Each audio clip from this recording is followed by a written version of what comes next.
దాటిపోవును ఇలా నీ సంపదలన్నీయు.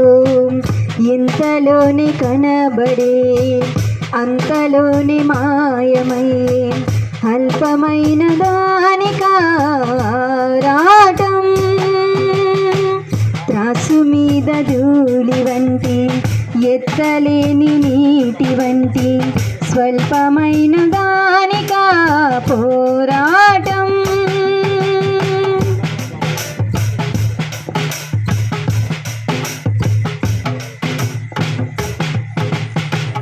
బంగారు కాసులున్నా పరంజీ మేడలున్నా అంతరించిపోయెను భువినేలిన రాజులు.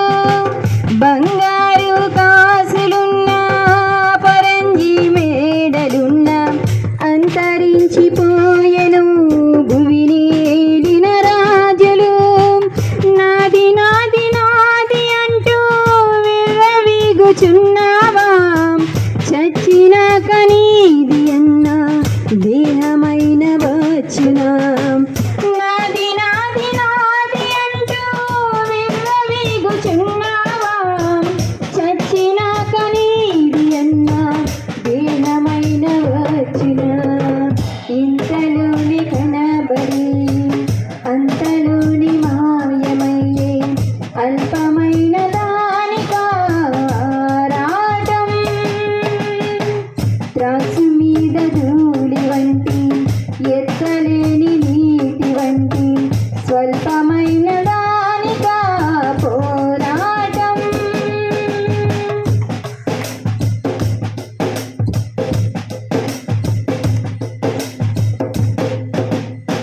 మోయలేక బ్రతుకు భారం మోసబోయెరెందరో.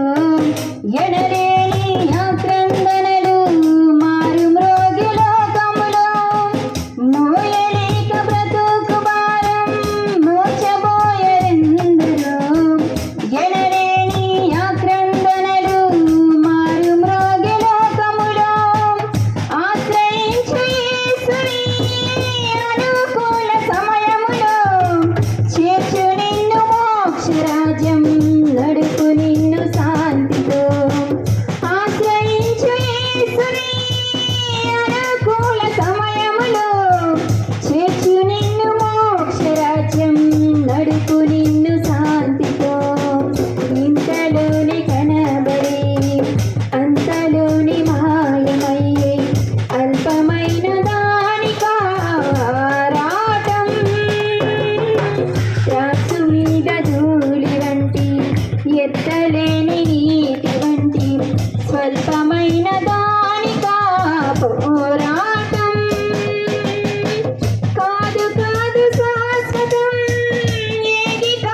మత్తు మీద ధూళి వంటి ఎత్తలేని నీటి వంటి స్వల్పమైన దానికా పోరాటం.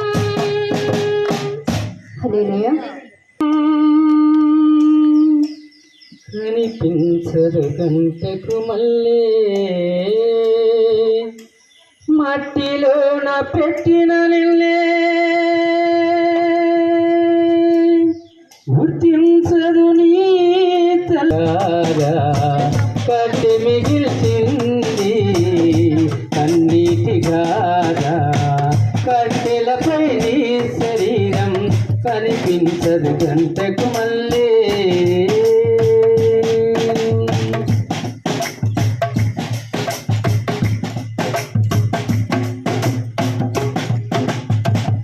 దేవాది దేవుడే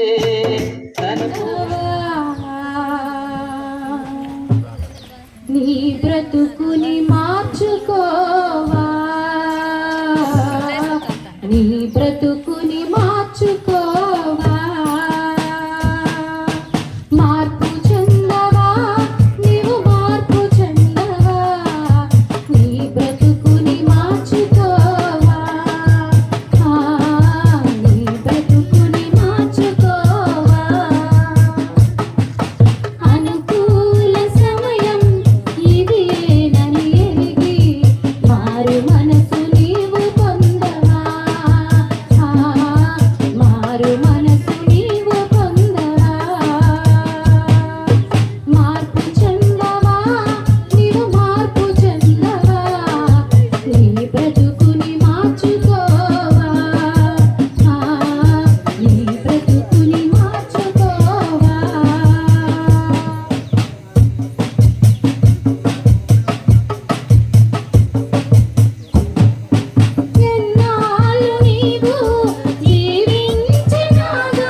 స్వామి వందనాలు. ఇదిగో నాయన తండ్రి ప్రభా, ఈ ఆదరణ కూడికలో నాయన తండ్రి కుటుంబానికి ఎంతగానో ఆదరణ అవసరం నాయన. ఇదిగో దేవా నాయన మొన్నది మరలా మట్టిలోకి చేరినది దేవాన్ని దయచేసి ఆత్మని ఎదుగు చేరి ఉన్నదని నమ్మొచ్చును. కుటుంబాన్ని నాయన తండ్రి ప్రభా రక్షించడం కొరకు బిడ్డ ఎంతగానో నాయన తండ్రి కన్నీరు గాచి ప్రార్థించిందని విశ్వసిస్తున్నాం నాయన.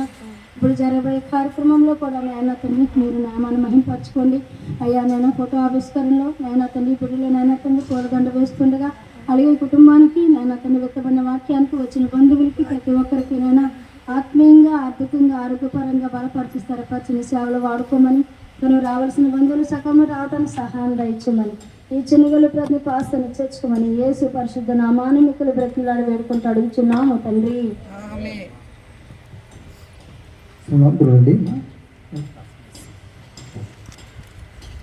దైవజనులు మరి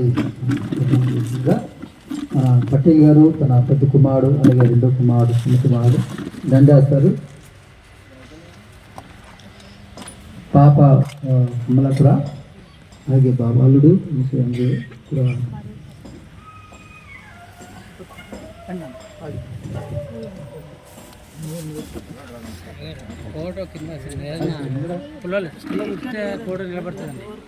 పుల్ల కావాలి, చిన్న పొలం చూడండి, చిన్న పొలం.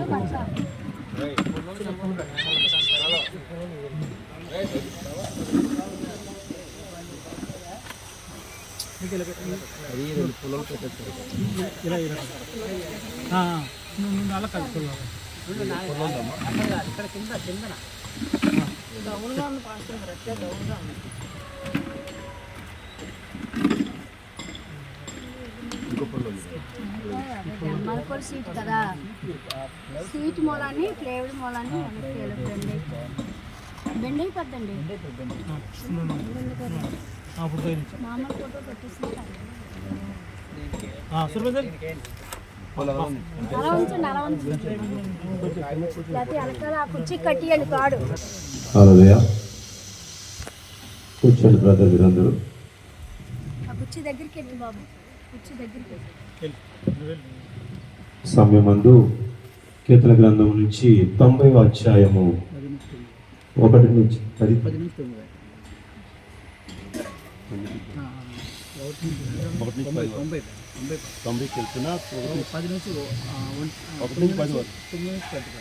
9-10 వచనాలు క్రీస్తు వచ్చి అవుతుంది. కీర్తన గ్రంథము 90వ అధ్యాయము, అలాగే ప్రసంగి 7వ అధ్యాయము 1 నుంచి 3 వచనాలు స్తోత్ర కుమారి.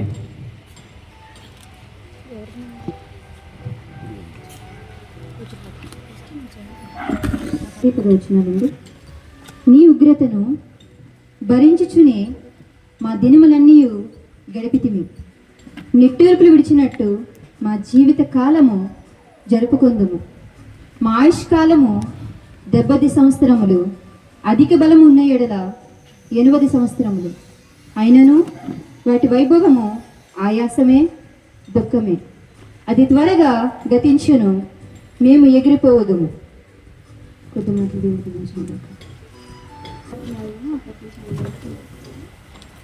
సుగంధ తైలము కంటే మంచి పేరు మేలు, ఒకని జన్మదినం కంటే మరణదినం మేలు. విందు జరుగుతున్న ఇంటికి పోవట కంటే ప్రలాపించి వారి ఇంటికి పోవట మేలు. వ్యాధి అనగా మరణము అందరికీ వచ్చును కనుక బ్రతుకువారు దానిని మనస్సును పెట్టుకున్నారు. నవ్వుకుంటే దుఃఖపడట మేలు. వ్యాధి అనగా భిన్నమైన భిన్నమైన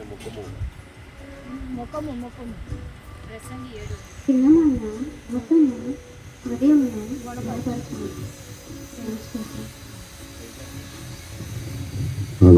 పోతుంది గడ్డి లాంటిది జీవితం, వాడిపోతుంది.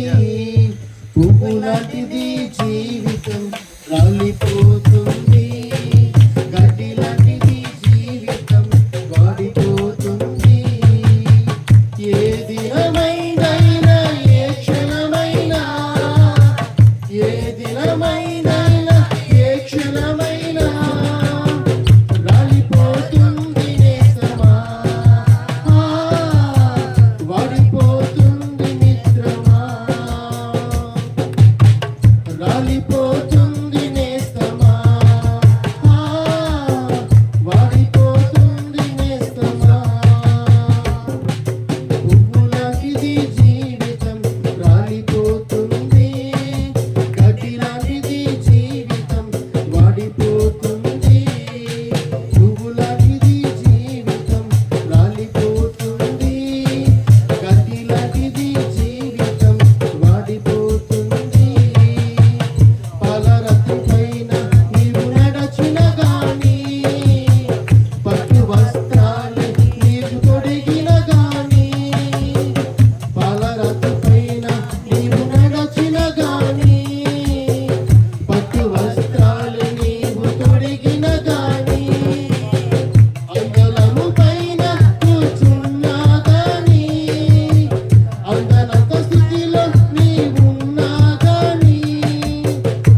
స్తోత్రం హల్లెలూయా. చెప్పచ్చు. క్రిస్టి వచ్చి నీతమ్మ గారి గురించి ఒక 2-3 నిమిషములు చక్కని మాటలు చెప్తుంది.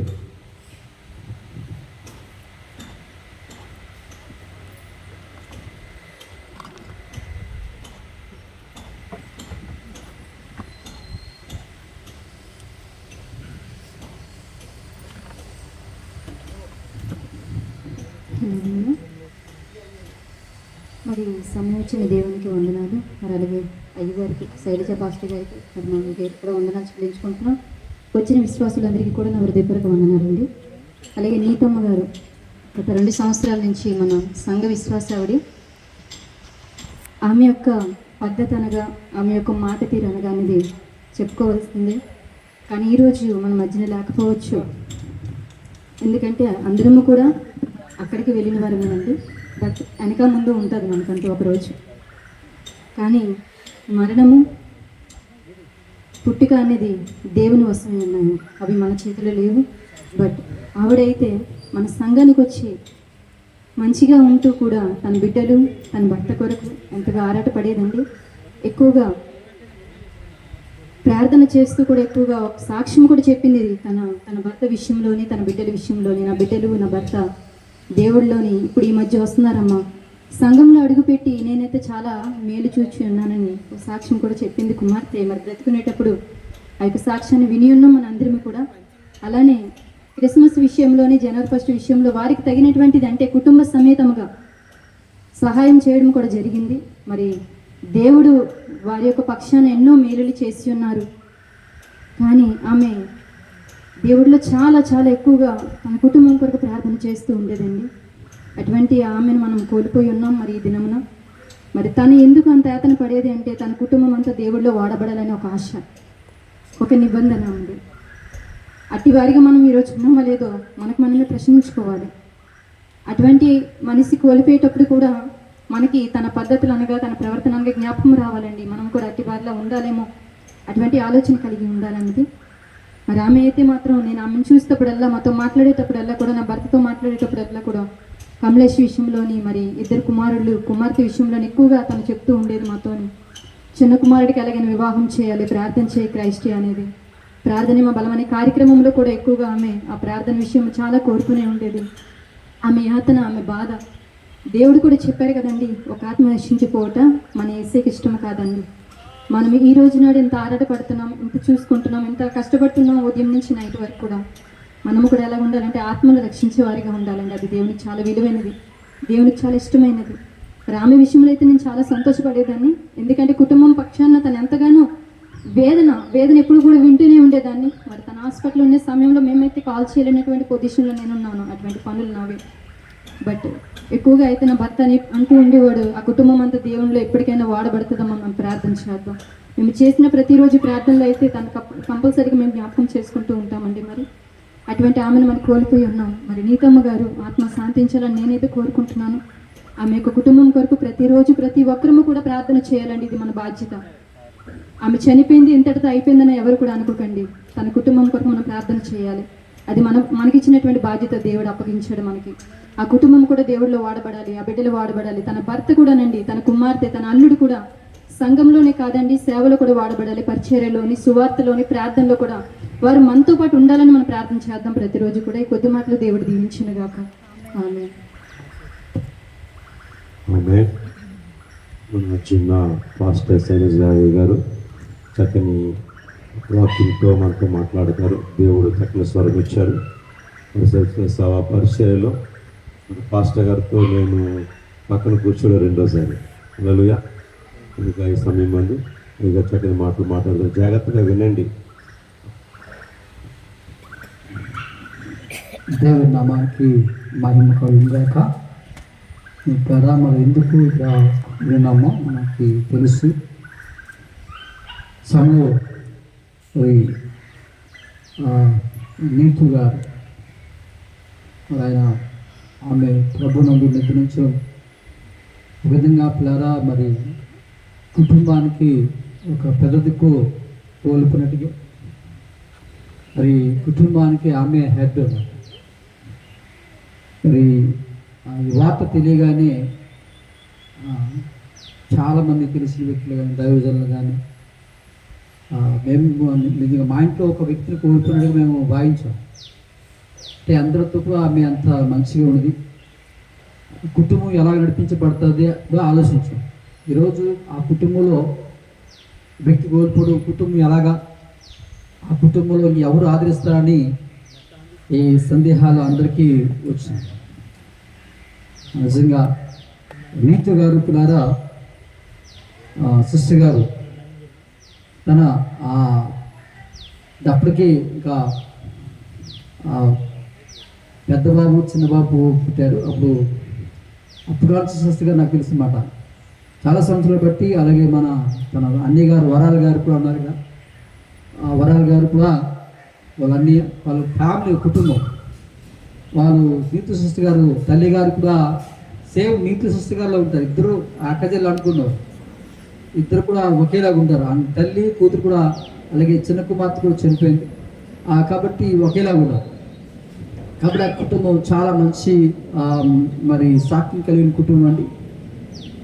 తను బట్టి ఆ కుటుంబానికి మంచి పేరు వచ్చింది. అలాంటి వ్యక్తి ఈరోజు ఆ కుటుంబాన్ని కోల్పోవడం వల్ల కుటుంబం అంతా దుఃఖ సాగర్లో మునిగారు.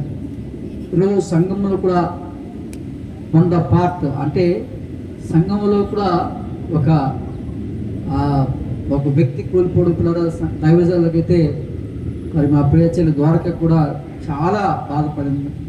అయ్యో ఇంత మంచి వ్యక్తిని కోల్పోయాం అనుకుని సంఘమంతా, కుటుంబమే కాదు సంఘమంతా దుఃఖ సాగర్లో మునిగారు.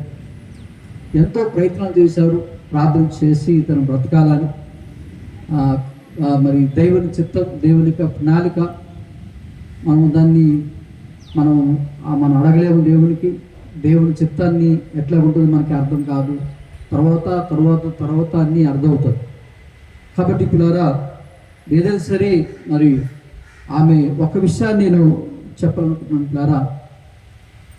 మొదటిగా మరి ఈరోజు నేను దైవజనులు నెహెమీ గారు దేవుని వాక్యం చెప్తున్నప్పుడు నేను కూడా వినాలి, ఆదరణ కలిగిన మాట ఎంతో బాగా చెప్తాను విన్నా. కానీ దైవజనులు పిల్లరా నన్ను ప్రేమించి అవకాశం ఇచ్చారు. దైవజనులకు మొదటిసారిగా నా వందనాలు. నా ప్రియ చెల్లి ద్వారా కూడా ప్రత్యేక వందనాలు. గమనించండి, దేవునికి వాక్యం 9 నిమిషాలు దేవుని వాక్యం పిల్లరా, ఆదరణకరమైన వాక్యం మనం చూద్దాం పిల్లరా. మరి దేవునికి వాక్యించి మరి ప్రసంగి గ్రంథాన్ని మొదటిగా మనం చూద్దాం. ప్రసంగి గ్రంథాల్లో కొన్ని మాటలు ద్వారా మనము సోలో ఈ యొక్క ఆదరణ కొడుగులో కొన్ని మాటలు మనం తీసుకుందాం. ప్రసంగి 7వ అధ్యాయం నుంచి చెల్లి చదివింది, మరొకసారి చదివి పెట్టాలి. సుగంధ తైలం కంటే మంచి పేరు మేలు, ఒకని జన్మదినము కంటే మరణదినమే మేలు. చాలు. దేవునికి వాక్యించి పిల్లరా 2 మాటలు మనం తీసుకుందాం. కాబట్టి మంచి ఒకని, కాబట్టి ఒకసారి చదువుతుంది. చాలు. కాబట్టి ఇక్కడ మంచి పేరు, ఇక్కడ ముఖ్యంగా మంచి పేరు ఈ భూమి మీద బతుకున్నప్పుడు పిల్లరా మంచి పేరు సంపాదించుకోవాలి. ప్రభువు నేర్పించింది మనకు అదే. ఇలా పిల్లరా మరి సాక్షిగా యోహాను సువార్తలో యోహాను సువార్తలు అంటాడు సాక్ష్యం, ఒక క్రైస్తవుని యొక్క సాక్ష్యం పిల్లరా కుటుంబంలో సాక్ష్యం కలిగి ఉండాలి, సంఘంలో సాక్ష్యం కలిగి ఉండాలి, సమాజంలో సాక్ష్యం కలిగి ఉండాలి.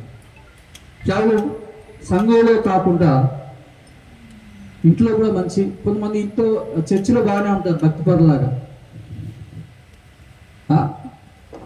చాలా నటిస్తారు. ఇంట్లో అందరికీ బాగా మంచిగా ఉంటారు, కానీ ఇంట్లో మాత్రం బాగోరు, ఇంట్లో మాత్రం అందరికి నరకమే. కాబట్టి అట్లా కాకుండా నేను ఇంటిని గెలిచి ఇల్లు గెలిచి కాబట్టి నేను ఇంటిలో మంచి పేరు, అత్తకి సేవ చేస్తూ, కాబట్టి భర్తకి మంచి భార్యగా, అత్తకి మంచి కూతురుగా, కాబట్టి పిల్లలకి మంచి తల్లిగా, సంఘానికి మంచి ఆత్మీయ బిడ్డగా, మరి ఇవన్నీ చూసినప్పుడు నీతి సృష్టిలో మనకు కనబడుతుంది. ఆమె కుటుంబంలో మంచి వ్యక్తిగా, సంఘంలో మంచి వ్యక్తిగా, సమాజంలో మంచి వ్యక్తిగా మంచి పేరు ఆమె సంపాదించుకుంది. అట్లాగా క్రైస్తవుడికి మంచి పేరు ఉండాలి. కాబట్టి ఆ మంచి పేరు అనేది యేసుక్రీస్తు ప్రభువారు ద్వారా యోహాను సువార్త 19వ అధ్యాయంలో టైం చాలు కాబట్టి యోహాను సువార్త 19వ అధ్యాయంలో ఏమంటే పిలాతు యేసుక్రీస్తు గురించి ఒక మాట అన్నాడు. పిలాతు ఒక జడ్జి ఏం చెప్తాడంటే, పిలాతు ఏమంటాడంటే ఈ మనసునందు నాకు ఏ దోషము కనిపించలేదు అంటాడు. అంటే ఇక్కడ ఒక మాటని పిలాతు ఒక జడ్జి ఒక మాట అంటే మనిషి అని పోల్చాడు. కాబట్టి ఏంటి మనిషి అతనురా మనిషి అంటే అలాగ ఉండాలంటారు. అంటే మనిషికి జంతువులకి తేడా ఉండాలి. అసలు యేసుక్రీస్తు లోకానికి ఎలా వచ్చాడంటే మనిషిగా లోకానికి వచ్చాడు. అసలు ఎందుకు మనిషిగా వచ్చాడంటే మనుషులుగా మార్చడానికి యేసుక్రీస్తు లోకంకి వచ్చాడు. అదేండి మనుషులుగా మార్చడానికి మనిషిగా లోకంకి వచ్చాడు యేసు ప్రభు. అంటే మీరు గమనించండి, మనుషులు కారా? మనుషులు కారా? మరి యేసుక్రీస్తు లోకానికి దేవుని వాక్యం అంటే ఆయన మనిషి కుమారుడిగా లోకానికి వచ్చాడు. అంటే ఎందుకు మనిషిగా వచ్చాడంటే మనుషులుగా మార్చడానికి యేసుక్రీస్తుకి వచ్చాడు. అంటే మనుషులు ఈ రోజులో పిల్లారా మనుషులు లేవు, మనుషులుగా కనబడతారు. కానీ మనం చూస్తే పిల్లారా ఒక సండే స్కూల్ పిల్లలు ఒక కదరపోలో ఒక బోరింగ్ కొడుతుంటే బ్రాంతి బాటిల్ వస్తున్నట్టు, ఒక బోరింగ్ కొడుతుంటే కైనీ ప్యాక్లు బయటకు వస్తున్నట్టు, ఒక బోరు కొట్టినప్పుడు పిల్లారా ఇంకా చాలా చెడు వస్తుందంట. దేవుని యొక్క వాక్యం అంట మానవ ఉదయం అంట చెడిపోయిందంట. అసలు ఇక శరీర రోగముల కంటే ఉదయం అనేది చాలా భయంకర రోగం అండి. ఈ యొక్క శరీర రోగం తగ్గిపోదు కానీ ఉదయం రోగం ఎవరు తగ్గించలేరు. ఆ హృదయాన్ని ఆ రోగాన్ని తగ్గించేవారు అంటే ప్రభు అయినా యేసుక్రీస్తు రక్తం మాత్రమే అవి శుద్ధీకరిస్తారు, స్వస్థపరుస్తారు. ఈరోజు మానవ హృదయాలు ఎంత భయంకరంగా చెప్పిందంటే పైకి ఎంత బాగా నటిస్తారో, ఎంత మంచి వ్యక్తులుగా నటిస్తారు. ఈరోజు చాలా మంది మోసపోతున్నారు. ఈరోజు పెళ్ళిళ్ళు కావచ్చు, పెళ్ళిలో మోసపోతున్నారు. వాళ్ళు బాగా కనిపించండి, మొదటిగా ఎంతో బాగా కనిపించండి, ఈరోజు ఆయన ఎంత దుర్మార్గం అర్థమైందండి. ఎంత బాగా నిజంగా సినిమాలు కూడా నటించేస్తున్నారు, సినిమాలు కాదు నిజంగా నటించేస్తున్నారు ఎంతో మంచి వ్యక్తులుగా. ప్రభు అంటే దేవుడి పిల్లలకు నచ్చని ఏమంటే నటన జీవితం దేవుడికి మాకు ఇష్టం ఉండదు. నీ జీవితం అనేది మాట అలా ఉండాలి, నీ యొక్క ప్రవర్తన అలాగే ఉండాలి. దేవుడు కోరుకునే పిల్లరా నీ ప్రవర్తన, నీ భక్తి, నీ విశ్వాసాన్ని కోరుకుంటున్నాడు. నిజంగా ఈరోజు దేవుని యొక్క సేవకులు పిల్లరా అలాంటి వ్యక్తిని కోల్పోయారని ఈరోజు సంఘంగా కుటుంబంగా పిల్లరా బాధపడుతున్నారు. కాబట్టి ఇలాపూర్వ పిల్లరా దేవుడు కోరుకున్నారంటే నీవు మంచిగా జీవించాలి. దేవుని యొక్క వాక్యంలో మరొక గ్రంథంలో పిల్లరా మీకా గ్రంథంలో పిల్లరా మనం చూస్తే లాస్ట్ చివరి అధ్యాయంలో అసలు దేవుడు ఏమడుగుతున్నాడు, నేను వాక్యం చూపించిన సమయం అవుతుంది కాబట్టి ఏమడుగుతున్నాడు దేవుడు అసలు ఏమి నేను చూడంటే మంచిగా జీవించాలి, యథార్థంగా జీవించాలి. ఇదే కదా దేవుడు నుంచి కోరుతున్నా. ఏం కోరుకున్నాడు దేవుడు? చాలా మంది దేవుడా ఏంటి ఇవ్వాలి ప్రభు? ఆ మీక భక్తుడు అంటాడు, ప్రభు ఏమి ఇవ్వాలి నీకు, ఏమిస్తే నేను నీకు నేను మంచి వ్యక్తిగా కనబడతాను అంటే దేవుడు అంటాడు నాకేమీ అవసరం లేదయ్యా, ప్రపంచమే నాది, నువ్వు నాకేమి ఇవ్వగలవు? ఏమండి ఏమి ఇవ్వగలవు దేవునికి? ఏమి ఇవ్వగలను యేసయ్యా, నా మనసు ఇవ్వగలను. ఇంకంటే మనసు తప్ప ఇంకేమి ఇవ్వదు దేవునికి. నీ హృదయమే దేవునికి ఇవ్వగలను తప్ప నీకేమి దేవునికి ఇవ్వలేవు. కాబట్టి దేవుడు కోరుకుంటున్నా అంటే ఈ లోకంలో మంచిగా జీవించాలి. ఆ మంచిగా జీవిస్తే మొదటగా నీ తల్లిదండ్రులకి మంచి పేరు వస్తుంది, సంఘ కాపరికి మంచి పేరు వస్తుంది, తర్వాత దేవునికి మంచి పేరు వస్తుంది. దేవుని మహిమ కలుగుగాక. హల్లెలూయా, హల్లెలూయా. మొదటిగా క్రైస్తవుల ద్వారా సాక్ష్యాన్ని కాపాడుకోవాలి. ఏమండి అటు అత్త ద్వారా, ఇటు భర్త ద్వారా, ఇటు పిల్లల ద్వారా, అలాగే సంఘ కాపాడుల ద్వారా మంచి విశ్వాసులుగా. కాబట్టి దైవ సేవకులకు సహకరించే బిడ్డలుగా నిజంగా దైవజనులు సంఘానికి ఎంత ప్రేమిస్తారండి. వారికున్న ఆ యొక్క ఆరోగ్యమును పట్టించుకోరు. ఈరోజు నాకు తెలుసు దైవజనుల యొక్క ప్రయాస పిల్ల మన కోసం ఆలోచించు. సంఘం కొరకు దైవజనులు దివరాత్రులు ఆలోచిస్తారు. మీకు తెలుసా, మీ కొరకు ప్రయాసపడతారు దైవజనులు, మీ కొరకు ప్రార్థన చేస్తారు. మీరు బాగుంటే ఎంత సంతోషమో. ప్రజలా హల్లెలూయా. సంఘానికి నమ్మకంగా రావాలి. సంఘానికి దర్శన భాగం దైవజనం తీయాలి. ప్రతి విషయంలో కూడా సంఘానికి నమ్మకంగా ఉండాలి. అలాగుంటే ఇట్లారా మీ ద్వారా మొదటిగా ఎవరంటే దేవుడు మహిమపరుస్తాడు, రెండోదిగా దైవజనులు సంతోషిస్తారు. దేవుడు నా మహిమ కలుగును గాక. హల్లెలూయా హల్లెలూయా. అటుగా అడుగు ఇటుగా అడుగు, అటుగా అడుగు అడుగు వేయకూడదు. లేకపోతే ఎప్పుడోసారి ఆదివారం ఒకరే కాదు, లేదా చాలా మంది ఎప్పుడో వస్తారు. అట్లా కాకుండా దైవజనులకి సంఘంలో నమ్మకంగా ఉండాలి. నీ పేరు అనేది మంచి పేరు. అందుకోసం పిల్లారా, దేవుడు ఈ లోకంలో మంచిగా జీవిస్తే నీ పేరు అంట దేవుడే జీవగ్రంథంలో అయినా రాస్తాడు. మంచి యొక్క ఇప్పుడైతే లేదు కానీ మంచి పాతకాలంలో జీవగ్రంథంలో నీ పేరుందా నా పేరుందా అని పాట. కాబట్టి మన పేరు ఎక్కడ ఉండాలి? రేషన్ కార్డులో కాదు. ఎక్కడ ఉండాలి మన పేరు? రిజిస్టర్లో కాదు. ఎక్కడ ఉండాలి? జీవగ్రంథంలో ఉండాలి. జీవగ్రంథంలో అంటే నీ సాక్ష్యం ఎలా ఉండాలి? దేవుని దృష్టికి అంగీకారంగా ఉండాలి. దేవుని మహిమ కలుగును గాక. హల్లెలూయా. అలాగే రెండో భాగం చూసుకున్నప్పుడు ఒకరి జన్మదినం కంటే మరణదినం మేలు అనే వాక్యం. అంటే ఈ లోకంలో జన్మదినం ఎంతో సంతోషంగా జరుపుకుంటారు, కానీ మరణదినాన్ని చాలా విచారంగా దుఃఖాకారంగా జరుపుకుంటారు. అసలు వాటికి కాస్త రివర్స్ తిప్పాలి. జన్మదినాన్ని చాలా దుఃఖకరంగా జరుపుకోవాలంట, ఏడుస్తూ జన్మదినాన్ని చాలా దుఃఖంతో గడపాలంట. మరణదినం సంతోషంగా గడపాలి. ఎందుకంటే ఎందుకు గడపాలంటే అదే క్రీస్తునందు మృతులు ధన్యులు. ఆ మరణం గొప్పది. ఏ మరణం గొప్పదంటే క్రీస్తునందు. ఆ మరణం గురించి పిల్లారా ఈరోజు నీతి సృష్టి గారు ఆమె ప్రభుత్వం నిర్ధారించారు. ఆమెకు చింతించే అవసరం లేదు, ఆమె కోసం దుఃఖించే అవసరం లేదు పిల్లారా. ఎందుకంటే ఆమె రక్షణ పొందింది, ఆమె పిల్లారా మారుమోసు పొందింది. ఆమె హ్యాపీగా దేవునితోని దేవుని యొక్క రాజ్యంలో దేవునితో ఉండే భాగ్యాన్ని ప్రభు ఆమెకి ఆత్మశాంతి ఇవ్వండి ప్రభు అని ప్రార్థన కూడా చేయవసరం లేదు. ఎవరికి ఆత్మశాంతి కావాలంటే రక్షణ లేని వారికి ఆత్మశాంతి కావాలి. హల్లెలూయా, ప్రైజ్ ది లార్డ్. కాబట్టి పిల్లలు గమనించండి, అందుకోసం ఈ లోకంలో ఒక పాట ఉంది. పెరుగుతుంది వయసనే అనుకున్నావు, తరుగుతుంది ఆయసు తెలియకున్నదా. పెరుగుతుంది వయసనే అనుకున్నావు, తరుగుతుంది ఆయసు తెలియకున్నదా. ఏంటి చాలా మంది అంటే వయసు తరుగుతుందా పెరుగుతుందా? అమ్మా అందరూ ఉన్నారు, పొద్దున సార్ మనసు ఇద్దాం వాక్యాన్ని చెప్పండి. వయసు పెరుగుతుందా తరుగుతుందా? కొంతమంది వయసు పెరుగుతుంది, ఇంకా రంగులు మంచిగా బాగుండడం మంచిదే, ఇంకా యవనస్తులా తయారవుతుందా? కానీ మంచిదే, బాగుండడం మంచిదే. కానీ మన వయసు అంటే తరుగుతుంది పిల్లరా.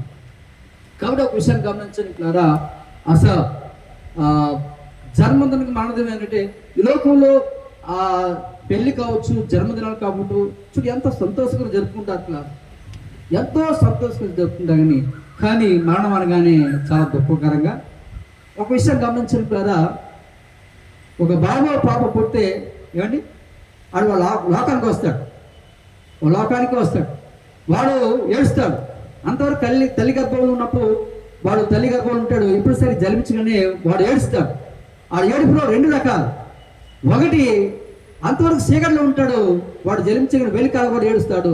రెండోది ఏమనంటాడు, ప్రభువా ఈ పాపలను పంపించావు ప్రభువా, ఏముంది నా లోకంలో?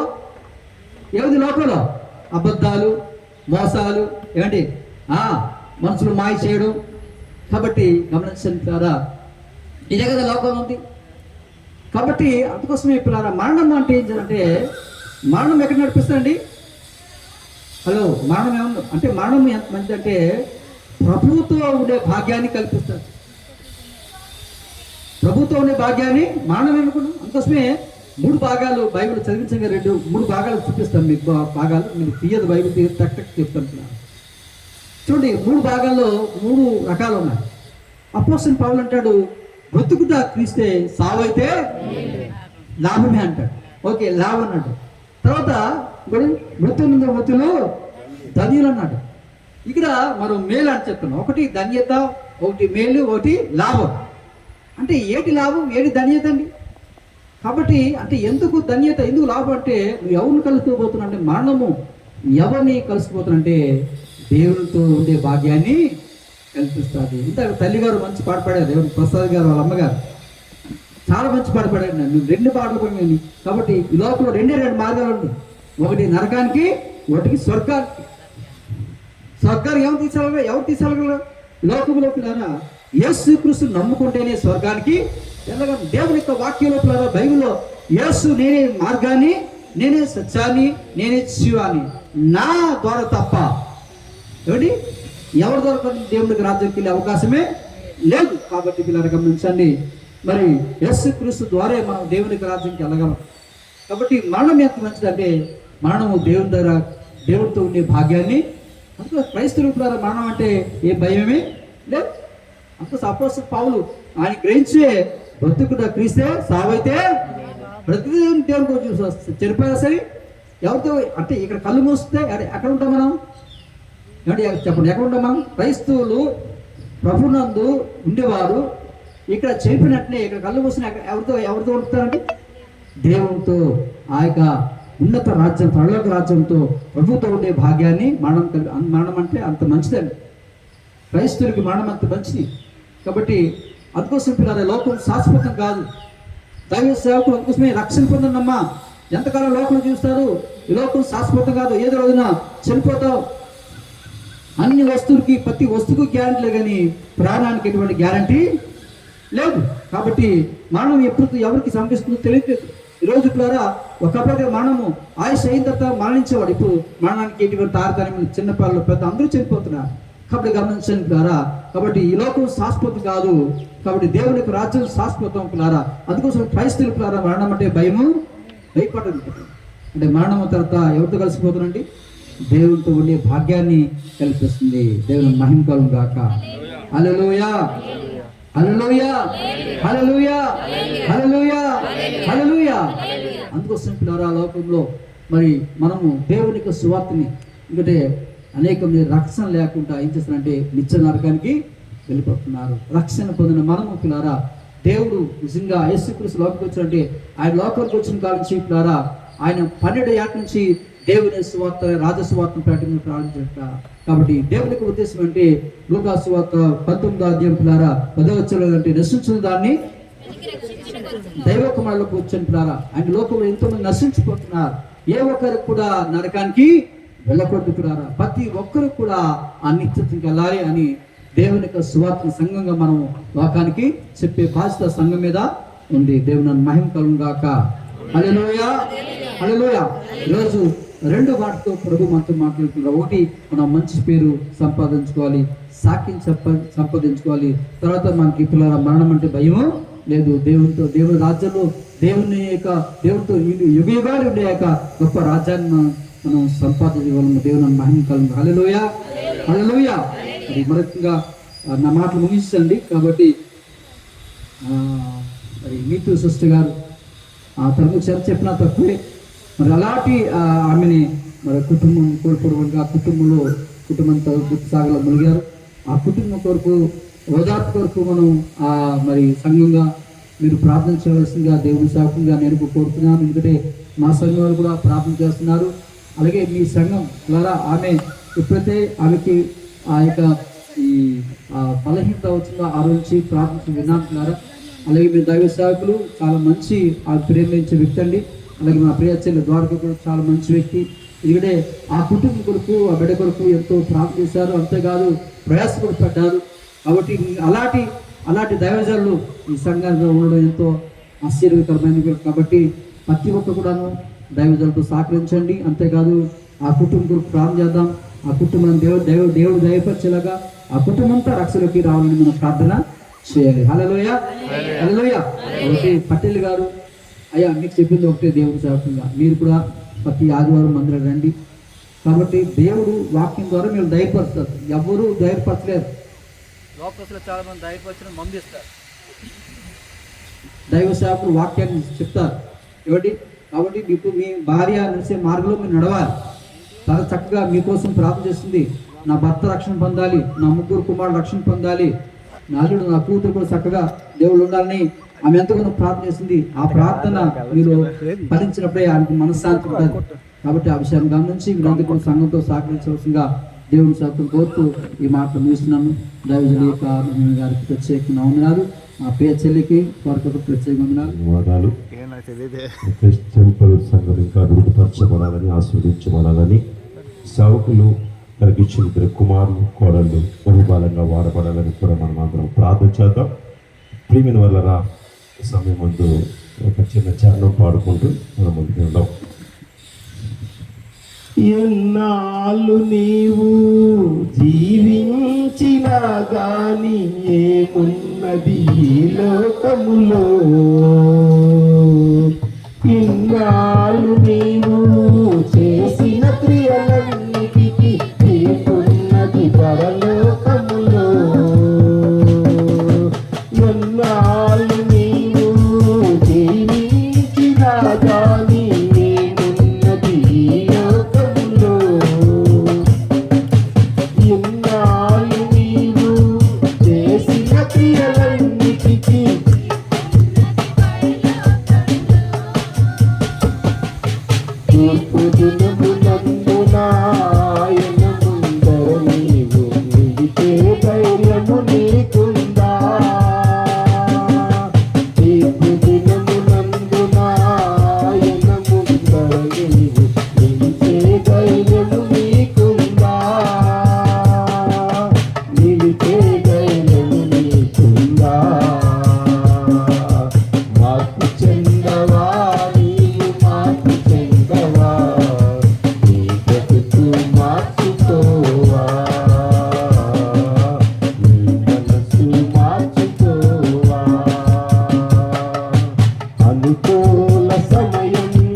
మనము ఎలాగ బ్రతికేమో అన్నది లోకానికి అవసరమైతే వచ్చు, కానీ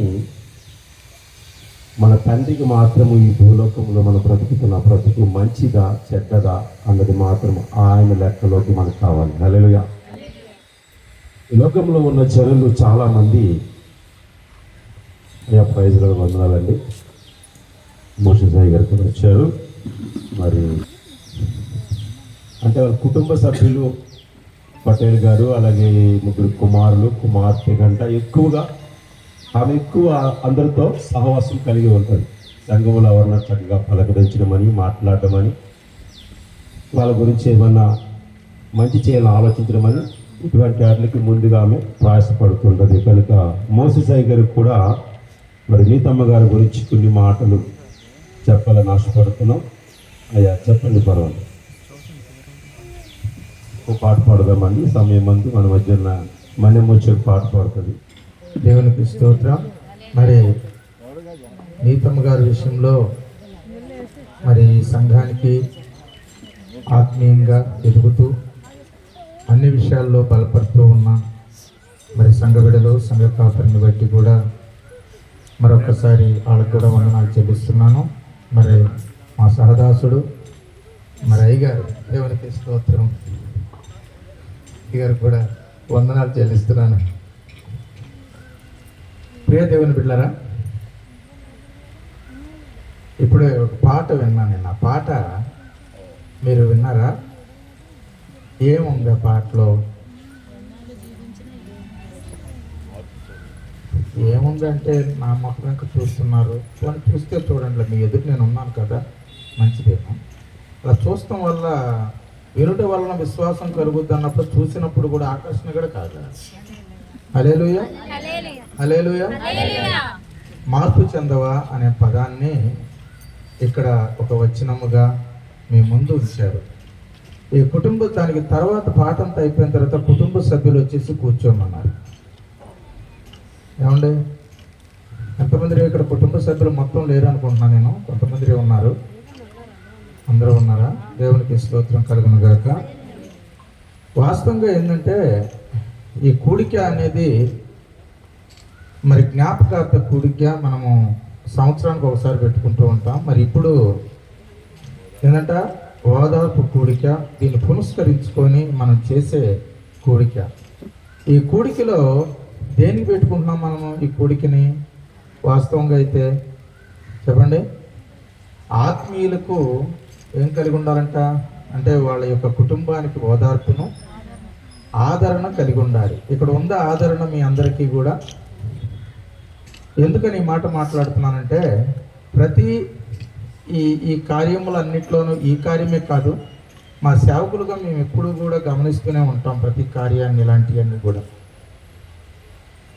ఈ సమయం వచ్చినప్పుడు సమయ సందర్భాలు కలిగిన క్రియలు కార్యక్రమాలు చేసుకుంటూ వెళ్ళిపోతూ సంతృప్తి పడటం అలవాటు చేసుకుంటూ ఉంటారు. అయితే సంతృప్తి శరీరానికే ఆత్మక, ఇది మీరు ప్రాముఖ్యంగా తెలుసుకోవాల్సిన విషయం.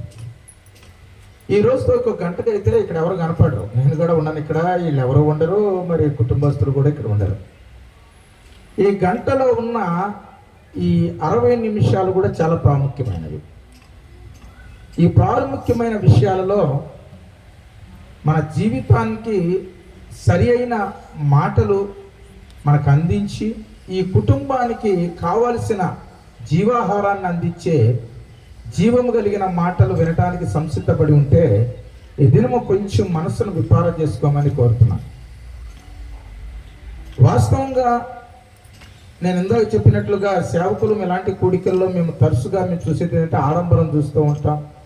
మనిషి చనిపోగానే వచ్చేసేసి ఓదార్చి ఆ కుటుంబానికి నెమ్మదినిచ్చి ప్రార్థన చేసి వెళ్ళిపోతాం. అయితే ఒక సేవకుడుగా మేము కూడా మా వంతు పని మేము చేస్తూ ఉంటాం.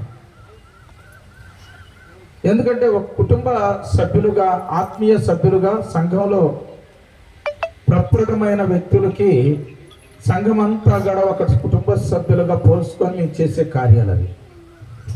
వెళ్ళిపోయిన తర్వాత ఎంతవరకు మీరు సంతృప్తి పొందుతున్నారు? ఎందుకనంటే నేను ఎక్కువ శాతం నేను చూస్తే ఏంటంటే ఏదన్నా మంచి ఫంక్షన్ జరిగింది అనుకోండి, ఆ ఫంక్షన్లో ఆడంబరం ఎక్కువ ఉంటుంది, తర్వాత ఏముంటుంది, ఆర్భాటం ఎక్కువ ఉంటుంది. ఈ ఆర్భాటం ఆడంబరం ఏంటంటే, ఆడంబరం అంటే కనపరుచుకోవటం, ఆర్భాటం అంటే దానికంటే ఎక్కువ గంతులేయటం. పెళ్లిలోనూ అలాగే ఉంటుంది, అలాగనే చావులో కూడా అలాగే ఉంటుంది. ఈ మధ్యకాలం చాలా ప్రాముఖ్యమైనది. ఈ ప్రాముఖ్యమైన కాలాన్ని మనం గుర్తించడమే చాలా ప్రాముఖ్యమైన విషయం. ఈ ప్రాముఖ్యమైన కాలం అంటే మన పుట్టినది మొదలుకొని గిట్టేంత వరకు కూడా. చాలా మందికి చాలా అభిప్రాయాలు ఉంటాయి. పుట్టిన తర్వాత నేను ఇది చేయాలి, అది చేయాలి, ఎలా వెళ్ళాలి, అలా వెళ్ళాలని. కానీ కొన్ని విషయాల్లో మనం అనుకున్నవి కూడా మన దగ్గర జరగవు. అందుకని మనం ఎప్పుడైనా చూడండి, మీ శరీరము మీ స్వాధీనంలో లేదు అంటానికి ఒక చిన్న గుర్తు చెప్తున్నాం వినండి. ఏదైనా బాధ కలిగినప్పుడు నా మనసులో ఏముందో ఏంటంటే నీకు తెలియదు అంటాం. కొన్నిసార్లు అంటాము నా లోపల నాకేం జరుగుతుందో నాకు తెలియదు అంటాం. ఏం జరుగుతుంది, ఏం జరుగుతుందో నాకు తెలియదు అంటే వాస్తవంగా ఏం జరుగుతుందో కూడా మీకు కూడా తెలియదు. లోపల ఏదో జరుగుతుంది, అది మనకు తెలియదు, కానీ జరిగించే వాడికి తెలుసు. కొంచెం మనసు పెట్టాలి. జరిగించేవాడికి తెలుసు. జరిగించేవాడు ఏం చెప్తున్నాడు అంటే ఆయన ఒక చిన్న విషయాన్ని వాక్యం ద్వారా జ్ఞాపకం చేస్తున్నాడు. చూడండి, ప్రసంగి గ్రంథంలో నుంచి 10వ అధ్యాయము 14వ వచనం. ప్లీజ్ అండి, నాకు ఇచ్చిందే 10 నిమిషాలు, ఇప్పటికే అయిపోయి ఉండదు అది. కలుగుబోవునది ఏదో మనుషులు, ఈ మాటను కొంచెం మనసు పెడతారా? కలుగుబోవునది ఏదో మనుషులు, ఏదో మనుషులు ఎరుగక ఉండినను, ఏదో మనుషులు ఎరగక ఉండినను, బుద్ధిహీనులు విస్తారముగా మాటలాడుదురు. నరుడు చనిపోయిన తరువాత, ఇది నోట్ చేసుకొని పెట్టుకోండి మీ బైబిల్లో. నరుడు చనిపోయిన తర్వాత ఏమి జరుగునో ఏమి జరుగునో ఎవరికి ఎవరికి తెలుసు? ఏమండి ప్రేమేంద్రంలో మరి ఎవరికి తెలుసు? నరుడు చనిపోయిన తర్వాత. అందుకని కలగపోవునదేదో నరులు ఎరగకుండానను వాళ్ళు బుద్ధిహీనులు విస్తారంగా మాట్లాడతారంట. అంటే ఏంటంట, ఏ సందర్భమైనా పక్షంలాగే ఉంటది, ఏ సందర్భమైనా గందరగోళం అలాగే ఉంటది, ఏ సందర్భమైనా కూడా ఏంటంటే ఎందుకంటే కోలాహలం. ఎందుకు కోలాహలం చేస్తున్నాం అంటే కోలాహలం చేయటం తప్పనట్టలేదు. ఆ కోలాహలంలో ఏం కలిగి ఉండాలంటే శారీరకమైనదా, ఆత్మ సంబంధమైనదా? ఆత్మ సంబంధమైన కోలాహలం అనుకోండి, అది ఆంతర్యముతో దేవుణ్ణి స్తుతించేదై ఉంటుంది. శారీరకమైన కోలాహలం అనుకోండి, దానివల్ల ఎవరికి ప్రయోజనం లేదు, అది నీకు తప్ప. నీకు తప్ప అది ఎవరికి పనికిరాదు. అయితే పనికిరాని దానికోసము విస్తారంగా చేస్తున్నామంట, నిజమైన దాన్ని వదిలేస్తున్నామంట. నేను చెప్పలేదండి, నేను ప్రసంగి గారు చెప్తున్నాడు. మీరు ఏమన్నా అడగాలంటే ఆయన్ని అడగాలి. హల్లెలూయా. ఎందుకంటే ఇక్కడ అంటున్నాడు, జరగబోయేది ఏదో మనుషుడికి తెలియదు. నాకు అది తెలుసు, నీకు ఇది తెలుసు, నేను అలా చేద్దాం అనుకున్నా, ఇలా చేద్దామని. వాస్తవంగా మీరు గమనించారో లేదో, ఎన్నో మన్నో మరి ఈనాడు కార్యకర్త ప్రథమ వ్యక్తి రామోజీరావు గారు కన్నుమూత అయ్యారని పేపర్లో చూసాం మేము. ముందుగా నేను సమాధితో పెట్టుకున్నారట. చూసారండి యూట్యూబ్లో పద్దాక అది ఇది గెలుగుతూ ఉంటాను. ఇవి కూడా చూడరా, అసలైన చూడడం అన్నమాట. కిందకి పైకి చెప్తా ఉంటుంది కదా, అది సంగతి అంతా తెలియగలవాడు అన్నమాట. ప్రైజ్ రావడాలి ముందుగానే. అయితే అది ఇప్పటి నుంచి వచ్చింది కదండి ముందు సమాధి. యేసు ప్రభు వారి విషయం అక్కడ కూడా మనం చూసింది ఏంటంటే, హరిమత్త యేసేపు కోసం తవ్వుకోబడిన సమాధిలో ప్రభువారిని పెట్టారు ముందుగానే. అయితే ఎందుకు ఇలా చేస్తారంటే వాళ్ళకి తెలియదు, ఏం జరగబోతుందో వాళ్ళకి తెలియదు, ఏమవుతుందో వాళ్ళకి తెలియదు. మరి ఏమవుతుందో ఏం జరగబోయిందో మనకెందుకండి అనుకున్నాం అనుకోండి, అక్కడే మనం డెంకా కొడతాం. రోడ్డు మనకు తెలియదు అనుకోండి, ఏం చేస్తాం మనం? నిలబడి అడుగుతాం. ఇక్కడ రావటానికి ఇంత అడిగాం మేము, మరి రావాలి మాకు తెలియదు. లేదులే మాకు తెలుసు అని రొమ్మిలుసుకొని బుర్రమని పోయాం అనుకోండి, ఏమైతే పెట్రోలు ఖర్చు, ఆయాసం ఎక్కువ. ఇక్కడ రాగానే వీళ్ళిద్దరే మిగులుతారు, మీరు అందరూ ఉంటారు. హల్లెలూయా. ఎందుకంటే అందుకనే పురాతన మార్గములను గురించి విచారించండి, మేలు కలుగు మార్గం ఏదో అందులో అడిగి తెలుసుకోమంటున్నాడు. మీరందరికీ మేలు కలుగు మార్గం తెలీదా? భలేవారండి, మీ అందరికీ తెలుసు. మీరు ఎంత మంచివాడు తెలుసా? పుట్టిన కానించి వాక్యం వింటున్నారు, మంచి మంచి పాటలు పాడతారు, పాటలో ఉన్న సారాంశం తెలుసు, పాటల విధానం. వాక్యం చదవమంటే బాబో మామూలుగా చదవరు. మీ వాక్యం చదువుతుంటే మేము కూడా మరి అంతే సంగతులు. మరి ఏం తెలియదు మీకు అంటే, తెలియాల్సింది తెలియదు. అది ఇక్కడ చెబుతున్న మాట. అది తెలియాల్సింది తెలియాలి అంటే ముందు మనం ఏం చేయబడాలి? అమ్మా కొంచెం కూర్చోండి అమ్మా, కొంచెం మాటలు కొంచెం తగ్గించండి, అటు కొంచెం కూర్చోండి అమ్మా, వెనకాలండి. మీరు మాటలు మీ ప్రసంగాలు ఎక్కువైపోతే ఉన్నది కాస్త పెట్టేయాల్సి వచ్చిందమ్మా.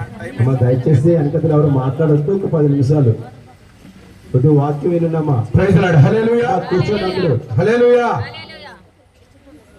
అమ్మ మీరు నుంచున్నారు అనుకోండి, వాళ్ళు మిమ్మల్నే చూస్తూ ఉంటారు ప్రేక్షకుల్లాగా. హల్లెలూయా. ఏమంటే ఇక్కడ దేవుని బిడ్డలు ఉన్నారు, 2 చేతులు తల్లి చెప్తారు. హల్లెలూయా. హల్లెలూయా. హల్లెలూయా. హల్లెలూయా. బైబిల్ మనకి ఏం బోధిస్తుందంటే, మార్గంలో నిలిచిచుడి, పురాతన మార్గముల గురించి విచారించుడి, మేలు కలుగు మార్గం ఏదో అందులో అడిగి తెలుసుకొని నడుచుకొనుడి, అప్పుడు మీ ప్రాణములకు నెమ్మది కలుగును. చూద్దాం ఎందుకు చూడండి, 6:16 చూడండి. ఇర్మియా వాళ్ళు చూడాలని తొందరపడుతున్నారు, తొందరగా చూద్దాం.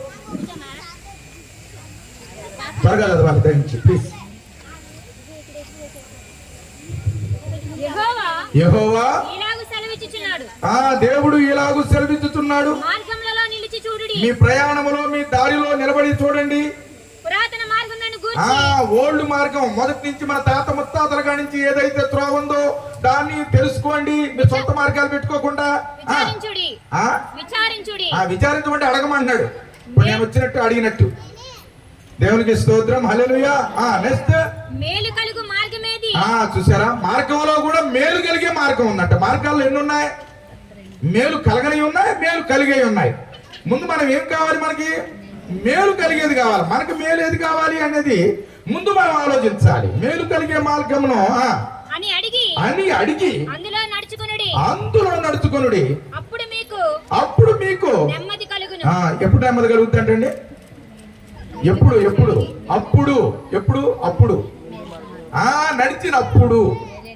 అది అప్పుడు అంటే నడిచినప్పుడు మీకు నెమ్మది కలుగుతుంది.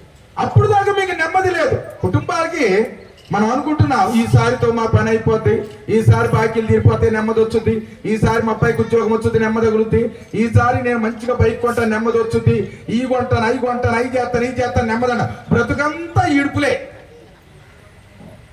అందుకని మన ప్రయాస ఏంటంట, పుట్టిన కానీ చచ్చేంత వరకు ప్రయాస పడుతూనే ఉన్నాం. ఎందుకంటే చచ్చినప్పుడు కూడా అలా ఉండకూడదనే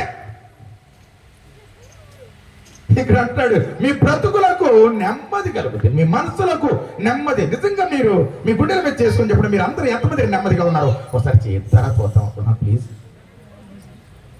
ఏమనుకోకండి, పాస్ గారు వచ్చేసి మాట్లాడినారని. ఏమంటే మీరు అందరూ నెమ్మదిగా చెయ్యమంటే అటు చూస్తారు. ఎవరు నెమ్మదిగా ఉన్నారండి? అందరూ నెమ్మదిలో. నేను బాగున్నాను అనుకున్న వాళ్ళందరూ కొంచెం చెయ్యత్తరా చూద్దామని నేను మీ గురించి 10 మందికి చెప్పాలండి. మీ నెమ్మదిని గురించి 10 మందికి చెప్తే వాళ్ళందరూ రక్షణ పొందుతారు, ఆత్మీయంగా తెలుసుకుంటారని. చూసారా, మీకే భయం ఉంటుంది. ఎందుకని? మీ అంతరాత్మ చెబుతుంది, నోరు మూసుకొని కూర్చో, ఎక్కడ ఇస్తారే చెయ్యి, నీకు అది లేదా, ఇది లేదా, అది ఉంది, ఇది ఉంది కదమ్మా.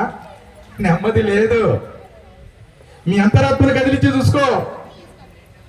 ఎవరికి నెమ్మది లేదు ప్రేమైన దేవుడా.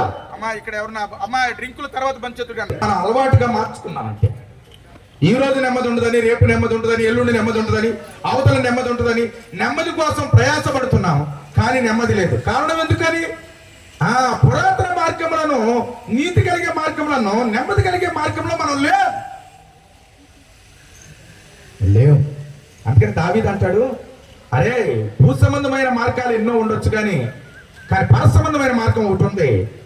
అంటే ఈ మార్గంలో సహజమైన రీతిలో నేను బ్రతుకుతాను, కానీ నేను వెళ్ళేటప్పుడు అయ్యా నీకు ఒక మార్గాన్ని బోధించాలి అనుకుంటున్నా అని సొలొమోను తన కుమారుడికి చెప్తాడు. 1 రాజుల గ్రంథం 2వ అధ్యాయము 2వ వచనం. ప్లీజ్ త్వరగా తీస్తారా?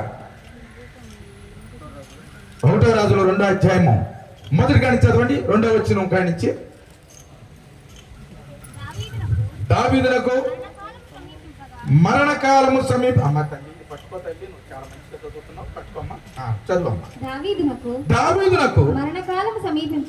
దావీదునకు మరణకాలం అంటే మన భాషలో ఏం చెప్పాలి? చావునకు దగ్గర అవ్వగా అని చెప్పాలి. అలా చెప్పండి. అతడు తన కుమారుడైన సొలొమోనుకు ఇలాగూ సెలవిచ్చాడు. లోకులందరూ పోవలసిన మార్గమున నేను పోతున్నాను. కాబట్టి నువ్వు ధైర్యము తెచ్చుకొని నిబ్బరము కలిగి నీ దేవుడైన యెహోవా అప్పగించిన దాన్ని కాపాడి తన మార్గములందు అనుసరించిన ఎడల నువ్వు ఏ పని పూనుకున్నాను, ఎక్కడ తిరిగినాను అన్నిటిలో వివేకముగా నడుచుకుందువు. ఆమేన్. మరణకాలం సమీపించినప్పుడు మనం అయితే పిలిస్తే ఏమంటాం? తూర్పు దిక్కుపోలం అమ్మాయికి రాసి, పరమ దిక్కుపోలం అబ్బాయికి రాసి, మధ్యలో మాత్రం నువ్వు ఉంచుకో, మళ్ళీ నేను ఎవరు చూటే చూసినోడికి ఇచ్చేద్దు కానీ చివరిలో అని చెబుతాం కదండి. ఎందుకంటే మన అలవాటు కదా అది.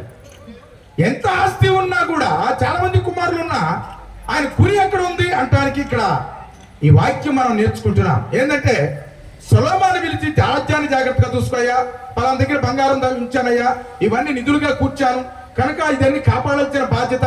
తూర్పు దిక్కున మనకి శత్రువులు ఉన్నారు, పడమటి దిక్కులో శత్రువులు ఉన్నారు. ఇలా చెప్పట్లా. ఎవడెడిపోయినా, ఎవడెక్కడున్నా, ఎవడెలాంటి వాడైనా, భూమి తల్లకిందులైనా ఒక్కటి మాత్రం గుర్తుపెట్టుకో, నీ దేవుడైన యెహోవా నీకు అప్పచెప్పిన దాన్ని నమ్మకంగా కాపాడు. ఏది అప్పగించాడు మనకి?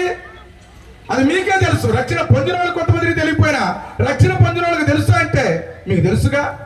ఏ అప్పగిచ్చాడు చెప్పండి?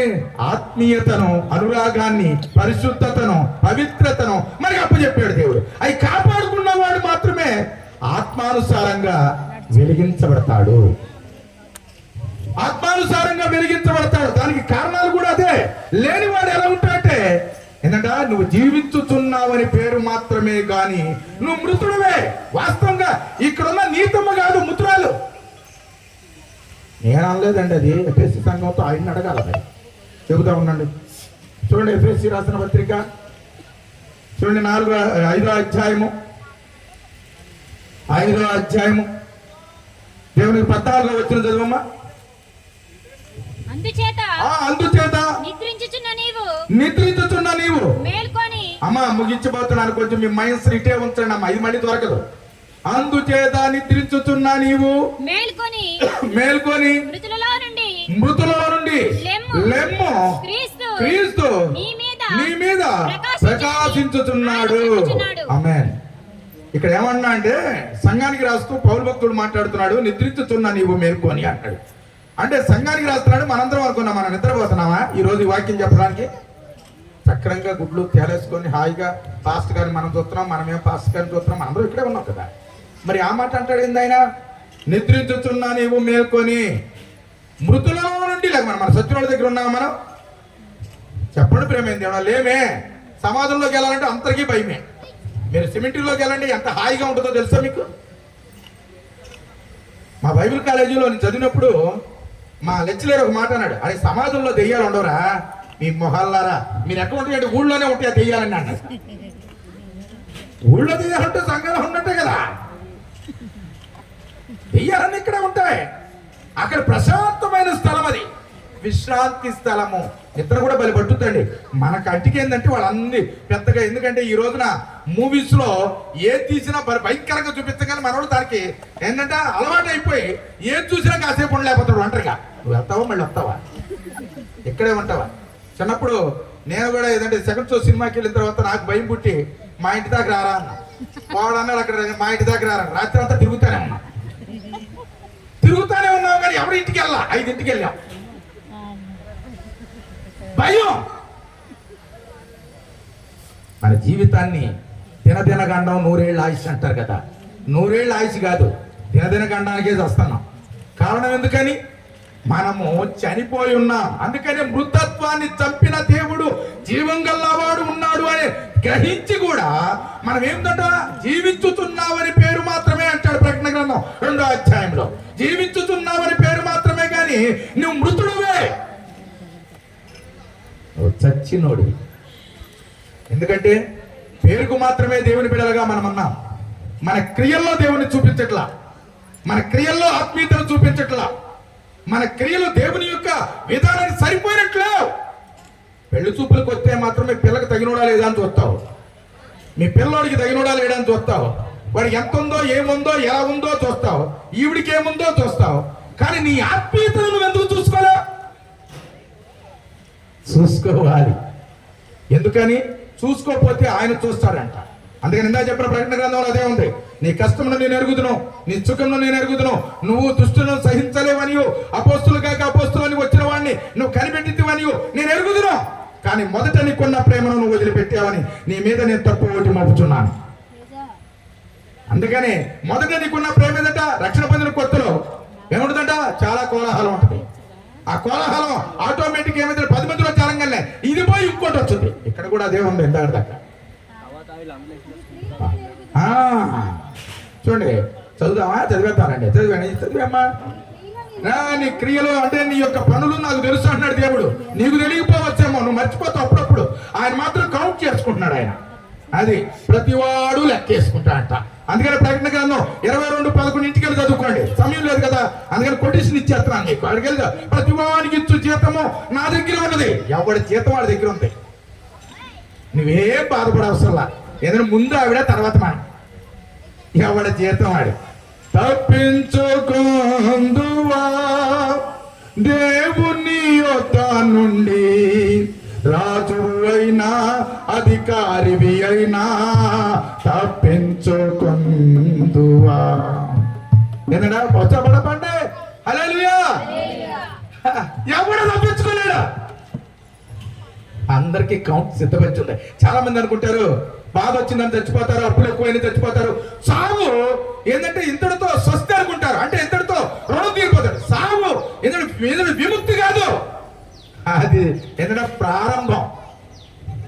సాగు ఇంతటితో ఏంటంటే ఎండ్ కాదు, ప్రేమ బిగినింగ్. అది సాగు తర్వాత ఏం జరుగుతుందో మానవుడికి అర్థం కావట్లా.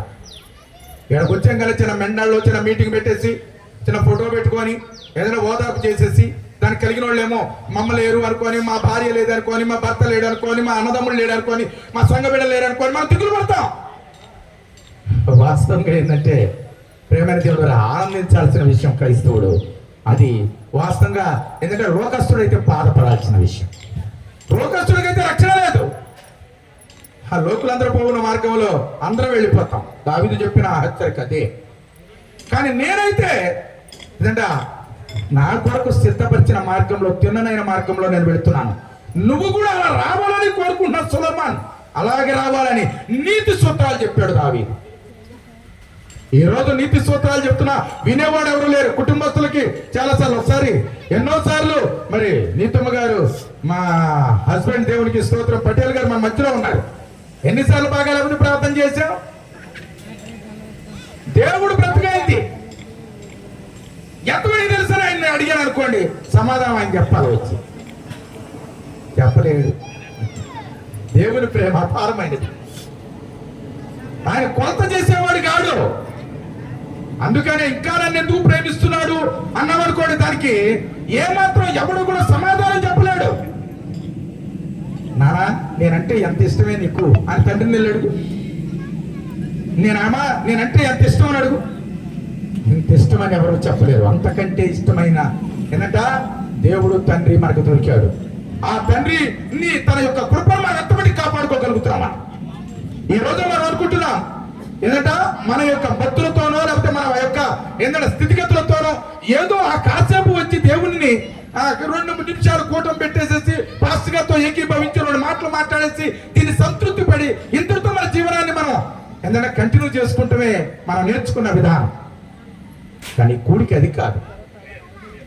ఒక వ్యక్తిని యొక్క విలువలు తెలుసుకోవాలి, ఆ వెళ్ళిన స్థితిని తెలుసుకోవాలి, అందులో మనల్ని కంపేర్ చేసుకోవాలి. మనం ఎలా ఉన్నాం, ఆ వ్యక్తి ఎలా ఉండనే. రేపు పొద్దున ఆ వ్యక్తి స్థానంలో అందరూ వెళ్తాం.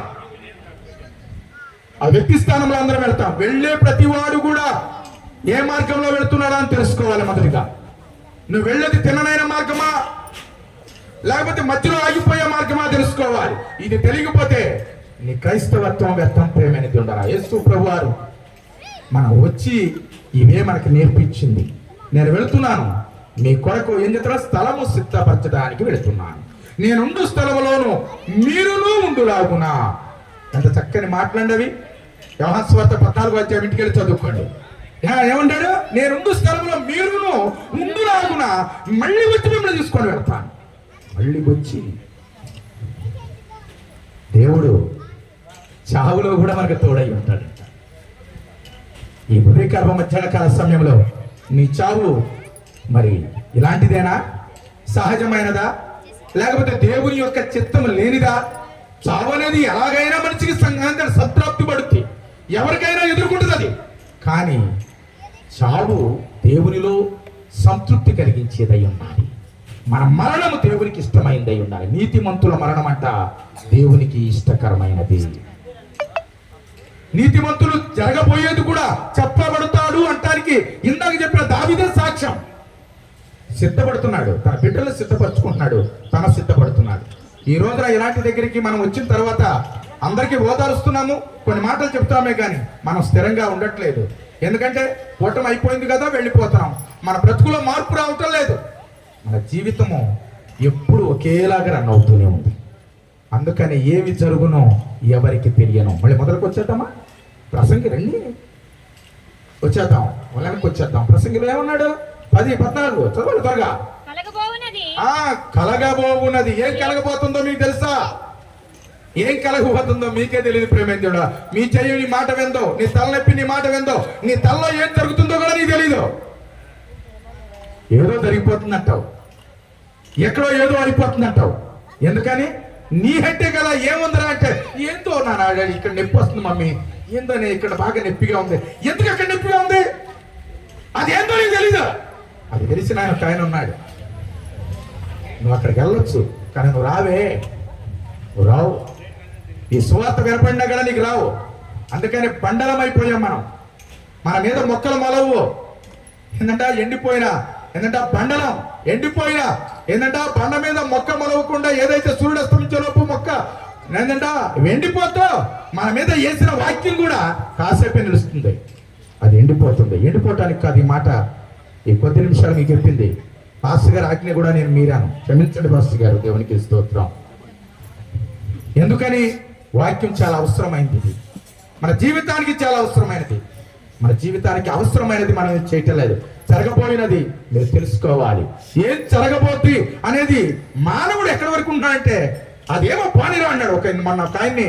ఎందుకని తాగుతావు, తాగి చచ్చిపోతావు, నీ కుటుంబానికి నువ్వు ఆధారమయ్యా, నీ బిడ్డలకి నువ్వు ఆధారమయ్యా, నీ బిడ్డలను చూసుకునే వాళ్ళు ఎవరయ్యా అంటే అతను అంటాడు, పోతే పానీ పాస్టర్ గారు. జీవితం యాదవ జీవితం, యాదవ జీవితం అంట. యాదవ జీవితం ఎందుకు మరి? ఎక్కడో చావచ్చు కదా, అది చావడాలాగా. ఏం మాటలండి. మన జీవితం విలువైనది. అందుకని పాటలు రాస్తారు కదా భక్తులు, విలువైనది నీ జీవితము, వ్యర్థము చేయకుమా యువక, వ్యర్థము చేయకుమా. విలువైనది నీ జీవితము, ఓ స్వల్ప కాలము యువక, అది ఎంతో స్వల్పము. అది చాలా మృదువైనది, చాలా తేలికైనది. అందుకని ఒక భక్తుడు అంటాడు, నీటి మీద బుడగతో పోల్చాడు నీ జీవితాన్ని. ఒక భక్తుడు అంటాడు, ఏంటంటే త్రాసు మీద ధూళితో పోల్చాడు. ఒక భక్తుడు అంటాడు, ఏంటంటే 70 సంవత్సరాలతో పోల్చాడు. నీ ఏసీ ఎంత అయిపోయిందో ఒకసారి చూడు. ఏమన్నా సంవత్సరాలే బతికి చేస్తావా అంటే అలా ఎప్పుడు అనుకోకండి.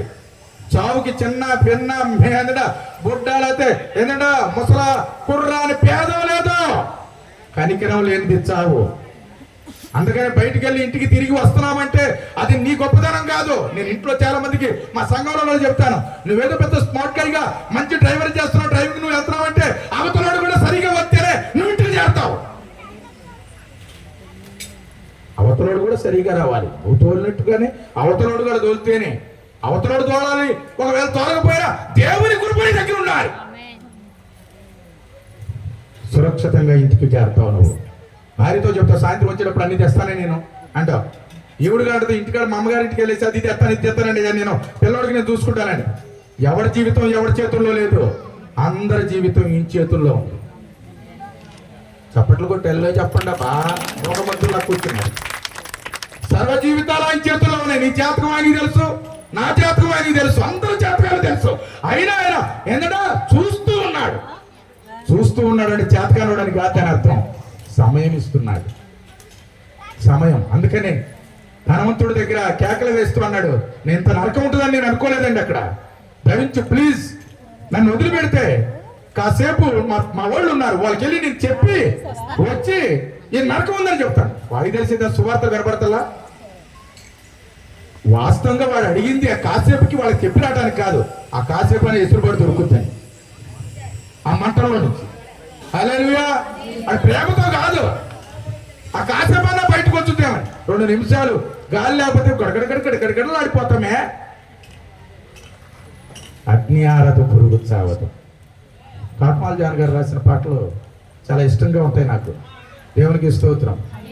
నరకమన్నది నిరతముండునయా, ఆ ఘోర నరకమునందు పాపులు బాధపడుదురయా, నోరు నెత్తి కొట్టుకుందురయా, ప్రభు యేసు క్రీస్తుని నమ్మనందుకు నొచ్చుకుందురయా. ఒకవల్లె పైకి లెగుచును, అబ్బా అబ్బని ఏడ్చుచుందురు, అబ్బా అబ్బని ఏడ్చుచుందురు, అబ్బలెవరు అడ్డు రాదు. అబ్బలెవరు అండి? నీ అబ్బే అందులో పడితే ఏ అబ్బ వస్తాడు?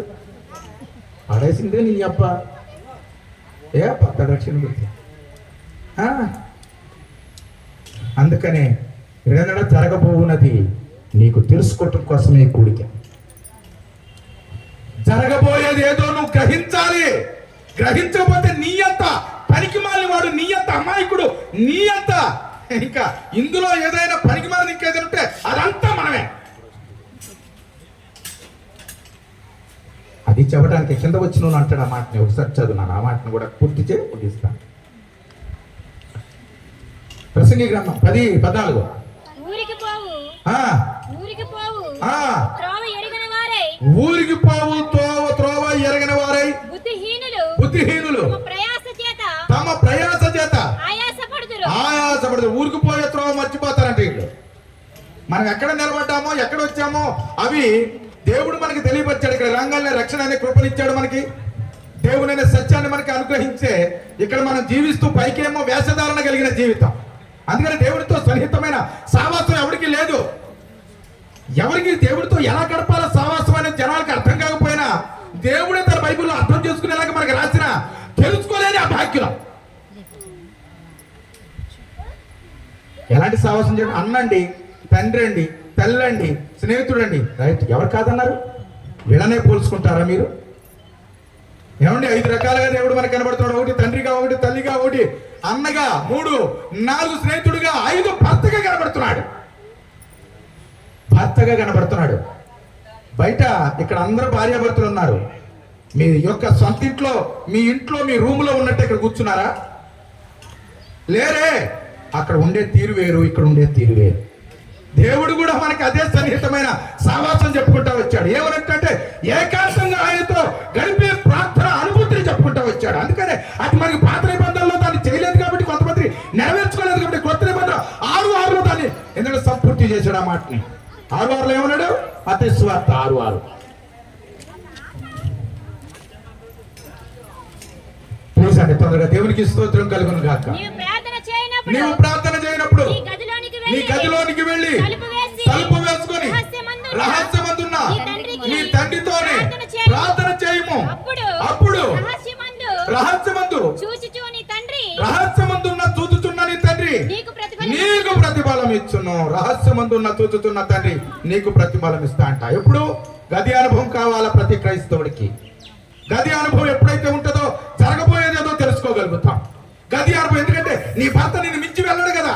సంఘము భర్తకి భార్యకి చూచినైతే, భర్త దేవునికి చూచినైతే, మీ ఇద్దరికి మధ్యలో ఉన్న సత్సావాసం ఎంత ఏంటంటే ఆత్మీయంగా బలమైందో ఆ బలానికి తగినట్టు ఆయనట ఆదరణతో నింపబడుతూ జరగబోయేది కూడా మనం తెలుసుకునే గొప్ప కృపను కలిగి ఉంటాం మనం. అది సంఘములో, భూలోకంలో ఒక సంఘానికి మాత్రమే ఇచ్చాడు. చప్పట్లు కొట్టి చెప్తాం మనందరం. హల్లెలూయా. సంఘానికి ఇచ్చాడు. ఆ సంఘంలో సభ్యులుగా మనం ఉండాలి. సంఘాన్ని ఎరిగిన వారమై ఉండాలి. సంఘానికి చెందిన వారమై ఉండాలి. ఆ సంఘము దేవుడే. నువ్వు దేవుణ్ణి కలిగి ఉంటే ఖచ్చితంగా నీకు వేరే విషయాల్లో జరగబోయే దానికోసం ఎవడో నీకు చెప్పాల్సిన అవసరం లేదు. అది చెప్పడానికే ఈ రోజున ఇక్కడ మనం సమకూర్చబడ్డాం. అందుకనే 14వ వచనంలో అన్నట్టు ఎవరు మీకు చెబుతారు అంటున్నాడు.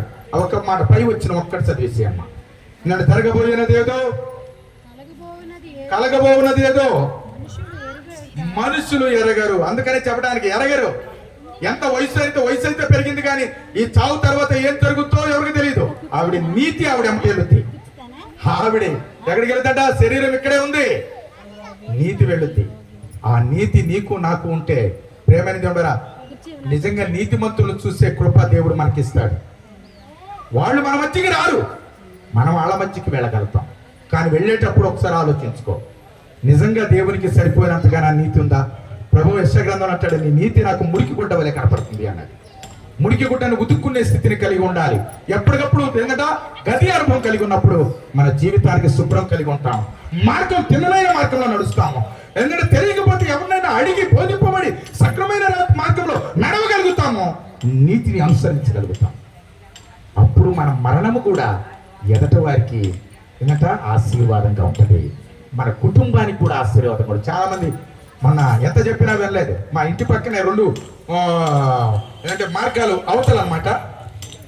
అది అన్నిటికీ ఒకప్పుడు ఒక రకంగా ఉన్నాడు, ఇప్పుడు విడిచిపెట్టాడు. ఆ కుటుంబం అంతా మన యాక్సిడెంట్లో మీరు వినే ఉంటారు పేపర్లో. ఎక్కడ ఎండాడి దగ్గర ఒకే ఏదంటే ఏంటంటే కారు గుద్దేసి అందరు కుటుంబ సభ్యులు చనిపోయారు వాళ్ళే, ఎవరు ఒక్కళ్ళు కూడా మిగలలేదు. ఇలా కుటుంబ కూడికి మనం ఉన్నాం కాబట్టి పెట్టుకుంటున్నాం, ఎవరు లేరు అక్కడ. ఎక్కడికి వెళ్ళి ఉంటారు? మీరు ఒక్కసారి మీరు గమనించండి. ఈ కన్నం తెలియపరచడానికి దేవుడు మీకు ఇచ్చిన కృప ఇది. అనాలోచనతోనూ అశ్రద్ధగా ఉండొద్దు ప్లీజ్. దేవునితో సహవాసం చేయటం మొదలు పెట్టండి. ఈ రోజున నీతిమో ఏ సంఘానికి వెళుతుందా అనేది కాదు, సంఘానికి వెళుతుందా లేదా అనేది కాదు. ఎందుకంటే ఒక సంఘాన్ని ఖచ్చితంగా నమ్ముకోవటం అనేది అది ఆశీర్వాదకరం. అది మేము ఖచ్చితంగా దాన్ని రూఢిగా చెప్పగలుగుతాం. ఆవిడ మనసుకి ఏది నచ్చినా లేకపోతే ఆవిడ తలంపులో ఏదున్నా అనవసరం. ఎక్కడైతేనేమి ఎదుగుతుంది. ఎదిగిన ఆవిడ ఏం సంపాదించుకుంది, ఈ రోజున కూర్చున్న మనం ఏం సంపాదించుకుంటున్నాం ఒక్కసారి మనసుతో. అందుకని జరగబోయేదాన్ని ఇది కూడా మీరు సేవకులుగా మీకు చెప్పలేకపోతే మా సేవా జీవితానికి తప్పు చేసిన వారం అవుతాం. కనుకనే మీకు చెప్పడానికే ఈరోజు ప్రభు మమ్మల్ని ఇక్కడ పెట్టి ఉంచాడు. మీకు చెప్పడానికి ఈ కృపను దేవుడు ఇచ్చాడు. జరగబోయేదాన్ని తెలుసుకోండి. రేపు పొద్దున అందరము ఈ లోకయాత్రను ముగిస్తాం. ఒకరు 70 ఉండొచ్చు, 80 ఉండొచ్చు, 90 ఉండొచ్చు, 100 ఉండొచ్చు. ఏదో సమయంలో మనకు ఒక టైం అనేది లేదు. అందుకని 70 సంవత్సరాలు అధిక బలం ఉన్న 80 సంవత్సరాలు అన్నాడు. సంవత్సరం సహజంగా చెప్పాడు ఆయన 90వ అధ్యాయంలో, కానీ అది కరెక్ట్ కాదు. అందుకని 90వ అధ్యాయం మొదటి వచ్చిన చెప్పాడు, నరులారా తిరిగి రమ్మంటే వెళ్ళిపోవాలా. ఈ రోజు పిలిచినా ఇప్పుడు వెళ్ళిపోవాలా. ఎనీ టైం సిద్ధపాటు కలిగి ఉండాలా. మీరు ఉన్నారా? మీరు ఉంటే నిజంగా మీరు ధన్యులు. జరగబోయేది ఏం జరుగుతుందో తెలియదు కాబట్టి అది మీకు చెప్పడానికి ఈ రోజున ఈ కూడిక ఏర్పాటు చేయబడింది. ఈ కూడిక ప్రాముఖ్యమైన ఉద్దేశం, సంకల్పం ఇదే. ఇటు కృపను దేవుడు నాకు ఇచ్చాడు. సేవకుల ద్వారా నాకు ఇప్పించినందుకు సేవకులు కూడా వందనాలు చెల్లిస్తున్నాను. మిగతా కార్యక్రమం చెబుతాను. మీరందరూ ఒకసారి అల్లు చెబుదామా? చిన్న ప్రార్థన చేసుకున్నాం. ఏంది కళ్ళు మూసుకొని చిన్న ప్రార్థన. దేవా, ఇప్పుడు దాకా నేను ఎలా ఉన్నాను, ఈ వాక్యం తర్వాత నా జీవితం ఎలా ఉండబోతుంది. దేవా, ఇప్పటి వరకు మా దైవ సేవకులు ఎన్నో చెప్పారు. ఈ రోజు కార్యాన్ని పురస్కరించుకొని ఎన్నో విషయాలు మాట్లాడుకున్నాం. కానీ మాటల్లో నాన్న మా శరీరానికి కాదు, మా ఆత్మకి తాకేలాగా ఉండాలి. మా ఆత్మకి తాకపోతే ఎన్న మాటలు కూడా వ్యర్థమే, మా బ్రతుకు వ్యర్థమే. జరిగిపోయిన కాలాన్ని ఆయన చూస్తలేదు. జరగవలసిన కాలమైనా నువ్వు సిద్ధపరచుకోవడానికి నోరు తెలిసి ప్రార్థన చేయి. ప్రార్థన చేసుకుంటాం. మన మధ్య ఉన్న సహోదరి హృదయానికి కావలసిన జీవాహారం ఇతర దైవదాసులు శరదయ్య గారు, అదేవిధంగా మోషసాయి గారు కూడా మనకి వినిపించినారు. కానీ మనం ఏంటంటే వినటమట్టు నిజము కానీ సో దీని గురించి ఆలోచన ఎవరు కూడా చేయమండి. అందుకనే వీటి కావాలట ఒంటరి గది అనుభవం కావాలి, మేడ గది అనుభవం కావాలి.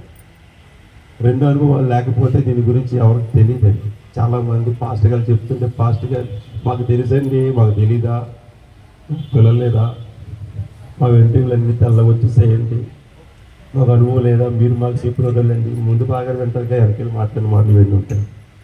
కానీ తర్వాత బాధపడితే మీకంటే ఎక్కువ బాధపడేది మేలేనండి. ఎందుకంటే మీరు ఆశీర్వదించబడితే ప్రభు మా మొర విన్నాడని మేము సంతోషపడతాం. సో మీ నుంచి మేము ఆశపడం, మీకు ఒకటి తెలుసండి. సో ప్రభు ఏంటంటే మనం ఈరోజు మనం తెచ్చుకున్న ఇదంతా కొనుక్కుంటాం, చిరిగిపోతే పారేస్తాము. కానీ ఆత్మను పారేసేది కాదు, అది శరీరాన్ని మట్టిలోకి వెళ్ళిపోతుంది. మొన్న తిరిగి మనలో చేరింది కదా భక్తుడు. సో ఈ లోపల ఉన్నది ఎక్కడ పారేస్తాం చెప్పండి? ఇది ఎవరిది? మన దగ్గర మా ఇంట్లో కుమార్తెకి వివాహం అవుతుంది. వివాహం అయ్యే సమయంలో మేము చాలా పేదవాళ్ళు, మేమేం వస్తువులు లేవు.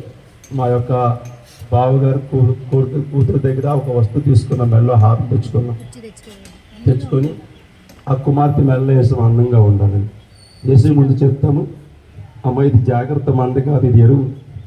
ఇదేంటి వస్తువు ఎవరిది? ఎరువు. ఇది నువ్వు జాగ్రత్తగా చూసుకో అని ఈ అమ్మకి చెప్తాం. పక్కన మరి అయ్యగారు ఉన్నారు కదా, అలాగే పక్కన ఇంకోళ్ళు ఎవరు ఉంటారు. ఈ అమ్మ ఏదో ఆడవాళ్ళు ఉంటుంది, అయ్యగారు మీరు కూడా ఒకరు కన్నేసి ఉంచండి అంటాం. ఈ తల్లి తిరుగుతుంటుంది, వస్తుంటుంది, కానీ ఈ కూతురు కంటే ఎక్కువ ఆశ ఆ వస్తువు మీద ఉంటుంది. ఎందుకంటే ఎరువు అది ఎవరిది? ఇప్పుడు మన ఆత్మ ఎవరిది? ఎరువు తెచ్చుకున్నాం మనం. ఏమిటి ఇప్పుడు అందరూ ఎక్కడో చాలా దూరం నుంచి వచ్చారు. పాస్టర్ గారు చింతలో నుంచి వచ్చారు, అయ్యగారు జయంతిలో నుంచి వచ్చారు, మరి ఎక్కడెక్కడ నుంచి వచ్చారు. ఇప్పుడు మీరు అందరూ ఇక్కడే ఉండిపోతారు, తిరిగి వెళ్తారా? మరి ఇల్లు ఒకటి ఉంది కదా, ఉందా లేదా? మన ఇంటికి మనం వెళ్ళాలి కదా. మన ఇంటికి మనం వెళ్ళాలంటే ఇందాక మార్గం, మన నిలబడి సరైన మార్గం ఉండాలి. సరైన మార్గంలో వెళ్ళలేదనుకోండి, త్రోవ తప్పిపోయామనుకోండి, మనం ఎక్కడికి వెళ్తాం? ఖచ్చితంగా అనమాట. అలాగని ఎవరికైనా ఏమో నువ్వు చేసే పనులు బట్టి నువ్వు నరకానికి వెళ్తామని అనుకోండి, చాలా రోషం వచ్చేస్తుంది. కానీ ఈ రోషం వస్తే అసలు మాకు కూడా రోషం రావాలి. ఎందుకంటే పరిశుద్ధ గ్రంథం మీతో పాటు మాతో కూడా మాట్లాడుతుంటుంది. అంతేకాదు మాకు కోపం వచ్చేది అసలు ప్రసంగి భక్తులు తిట్టాలి మనం అందరం కలిసి. ఏమంటే అంతేనంటారా?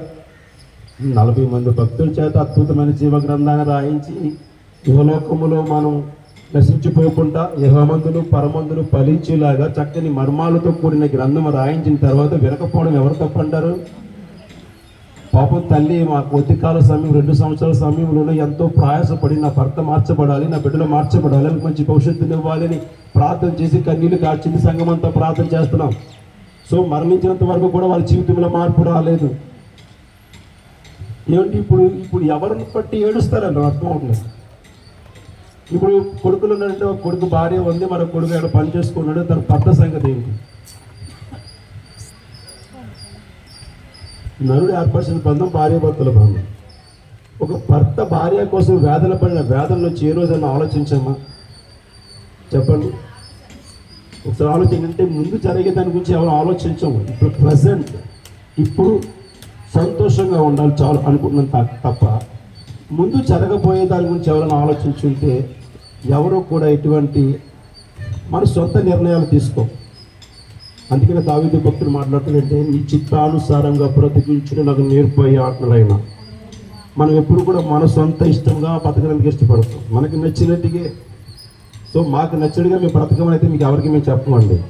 దేవుడికి నచ్చడుగా బ్రతకండి చాలు. ఎందుకంటే మేము పరలోక రాజ్యం తీసుకెళ్దాం, 2 అయ్యారు పరలోక రాజ్యం వెళ్దాం అంటే మా వల్ల కాదు అది. సో మిమ్మల్ని పెడితే మీరు తీసుకెళ్తారు మమ్మల్ని, మా వల్ల కాదు. పరలోక రాజ్యానికి తీసుకెళ్ళి పరిశుద్ధ గ్రంథం ఒకటే, ఈ జీవ గ్రంథము తప్ప ఇంకేది మీకు పరలోక రాజ్యానికి నేనే మార్గమును, నేనే సత్యమును, నేనే జీవమునై ఉన్నాను. మార్గం ఆయనే, సత్యము ఆయనే, జీవము ఆయనే. మరి ఆయన వెంబడిస్తే మనం ఖచ్చితంగా అక్కడికి వెళ్తాం. నేను గ్యారంటీ 100% అక్కడ రాగలని. ఇప్పుడు బ్రదరు దైవదాసులు పితృ సమానం కాదు, ఇద్దరు కూడా ఇక్కడే కూర్చున్నారు. వీళ్ళకి దారి తెలియదు, ముగ్గురు అడిగి వచ్చారు. నెక్స్ట్ రమ్మని చెప్తే ఏం చేస్తారండి? ఎందుకని? ఏం పాస్టర్ గారు ఇంతవరకు మా చర్చ మీకు తెలియదు, అయ్యగారికి తెలియదు. సో పాస్టర్ గారు 3-4 కాల్ చేశారు. వాళ్ళు ఇంతకుముందు మన కమిషన్కి అయ్యగారు కాల్ చేసి ఎక్కడ బాబు రోడ్డు మీద ఉన్నా నాకు తెలియట్లేదు అంటే అక్కడికి వెళ్ళి పరిగెత్తు దగ్గర లా తీసుకొచ్చి ఇక్కడికి వచ్చి అక్కడికి వస్తారు. ఇది నేమి గారు ఇదో పాక నేమే పాస్టర్ గారు పాక ఇది అనమాట అర్థమైపోయింది. ఇప్పుడు పాస్టర్ గారు మా చర్చి కూడా ప్రార్థన వెళ్ళాను అనుకోండి, ఈసారి డైరెక్ట్గా వచ్చేస్తారు. అంటే వాక్యం విన్న తర్వాత మనం ఎవరై ఉన్నాము? ఎరిగిన వారమై ఉన్నాము. ఎరగిన వారమైతే కాదు, ఎరిగిన వారమై ఉండి కూడా మనం అవివేకంగా బ్రతికేమనుకుంటే ఒకవేళ మన పరిస్థితి తర్వాత ఎవరు కూడా భవిష్యత్తు. దయచేసి గమనించండి. విలువైన మాట సామెత గ్రంథంలో అద్భుతమైన మాట ఉంది. ఇదట మంచి ముచ్చుమటి మాట, విలువైన మాట. ఇది బంగారు పల్లెములో పెట్టబడిన మాట. ఈ మాటలు జాగ్రత్తగా హృదయంలో దాచుకోండి. నేను 2 మాటలు చెప్పి నేను ముగిస్తాను. ఎందుకంటే అందరికీ కూడా ఇప్పుడు ఎందుకో ఒక ప్రసంగం అయిపోయింది, 2వ ప్రసంగం అయ్యగారు అయిపోయింది. ఇప్పుడు 3వ ప్రసంగం చేసేటండి. ఏది మీరు కన్ఫ్యూజ్ అయిపోతారు. ఇప్పుడు ఏ మాటలు వినడానికి అర్థం అవుతుంది. అందుకైతే నేను 2 మాటలు చెప్పి ముగిస్తానంటే చదువుతానంతే, ఏం కాదు. కీర్తన గ్రంథము 89వ అధ్యాయము 48వ వచనం ఒకసారి చూడండి. మరణము చూడక బ్రతుకు ఎవరన్నా ఉన్నారా? చెప్పండి. మరణము చేయించిన వాడైతే ఒకడే ఉన్నాడు, కానీ మరణము చూడలేనరుడంటే భూలోకంలో ఎవరు లేరు. తాతలు ముత్తాతల గాలి చూస్తున్నాం మనం అందరం కూడా. అందరూ మనం కూడా అక్కడికి వెళ్తామని ఖచ్చితంగా బైబిల్ లేఖనం సెలవిస్తుంది. మనం కూడా మట్టిలోకి వెళ్తామని, మనము వస్తామని, మనకు నేను గ్యారెంటీ వెళ్ళండి, నేను పరలోక రాజ్యం ఖచ్చితంగా వెళ్తానండి. ఎవరు చెప్పగలరు చెప్పండి? అందులో ఉన్నవాడు చెప్పగలడా, లేనివాడు చెప్పగలడా? అందుకని యేసుప్రభు ముందే చెప్పాడు, నేను 3వ దినమున తిరిగి లేస్తాను అని. మనం చెప్పగలమా పరలోక రాజ్యం అంతా? మనలోనే అంటే విన్న మాటలు నేను ఉంచేతున్నమాట విడిచిపెట్టేస్తాను. కనుకనే ఆ కాన్ఫిడెంట్ అనేది మనలో లేదు. సో ఇది పక్కన పెట్టేస్తే, రెండోది విన్న మాట ఏంటంటే లోకరీతిగా బ్రతుకుతున్న బ్రతుకులో మనకి దేవుడికి నచ్చినట్టుగా, కుటుంబాలకు నచ్చినట్టుగా, భార్యకి నచ్చినట్టుగా కూడా మనం ఉన్నాం. కొన్ని విషయాల్లో భర్తకి నచ్చినట్టుగా ఉండం, పిల్లలకు నచ్చినట్టుగా ఉండం. వీళ్ళందరికీ నచ్చినట్టుగా ఉండాలంటే నువ్వు దేవుడికి నచ్చినట్టుగా ఉండగలిగితే మాత్రమే ఉండగలుగుతావు, తప్పితే ఇంకెలాగ ఉండలేము. ఇప్పుడు నేను దేవుడికి నచ్చినట్టుగా ఉండాలనుకోండి, నా అందరికీ నచ్చుతాను నేను ఖచ్చితంగా. ఎందుకంటే దేవుడు చెప్పిన విధానం నేను నడుస్తాను కాబట్టి, ప్రవర్తిస్తాను కాబట్టి నేను అందరికీ ఇష్టపడతాను.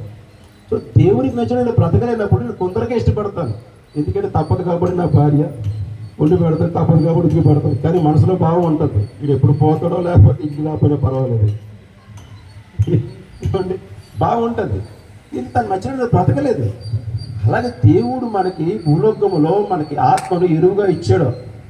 ఆదాము జాగ్రత్తగా భద్రపరుచుకొని నేను వచ్చిన రోజు నాకు ఇచ్చేయని, అందుకే వాక్యం చెప్పారు, నేను మరలా వచ్చినప్పుడు మిమ్మల్ని నా ఇంటికి తీసుకెళ్ళిపోతానని. ఆయన వస్తాడో రాదో పక్కన పెడితే మనం ఖచ్చితంగా వెళ్తాం. ఏమండి, వస్తాడో యేసుప్రభు చెప్పాడు.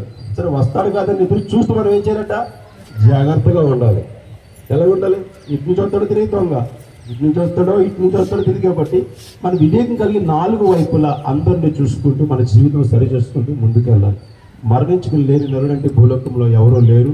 చిన్నపిల్లలు చనిపోతారు, పెద్దవారు చనిపోతారు, ధనవంతులు చనిపోతారు, డాక్టర్లు చనిపోతారు, యాక్టర్లు చనిపోతారు, ప్రతి ఒక్కరు చనిపోయిన వారే.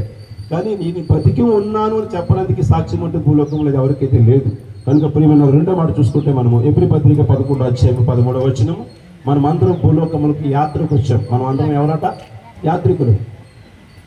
అంటే సరదాగా ఈ భూలోకం చూడడానికి వచ్చాం, వాళ్ళింటికి ఫంక్షన్ పిలిస్తే అల్లందుకు వచ్చాం కదండి. మనం మళ్ళీ తిరిగి ఎక్కడికి వెళ్ళాలి, మన ఇంటికి ఖచ్చితంగా వెళ్ళాలి. అలాగే మనం ఆ ఇంటికి వెళ్ళాలనుకున్నప్పుడు చాలా జాగ్రత్తలు తీసుకోవాల్సిన విషయాలు ఎన్నో ఉన్నాయి. ఒకటి చూడండి, పాత నిబంధన గ్రంథంలో 10 ఆజ్ఞలు ఉన్నాయి, కొత్త నిబంధనకు వస్తే 2 ఆజ్ఞలు ఉన్నాయి. సో 2 ఆజ్ఞలు ఎన్ని హెచ్చరికలు ఉన్నాయో తెలుసండి. సింపుల్గా యేసు ప్రభు షార్ట్ కట్లో తీసుకొచ్చి ఉపమాన రీతిగా చెప్పారు అనమాట. ప్రతిదీ కూడా అర్థమైతే ఆ 2 ఆజ్ఞలు మనం ఉంటే చాలు.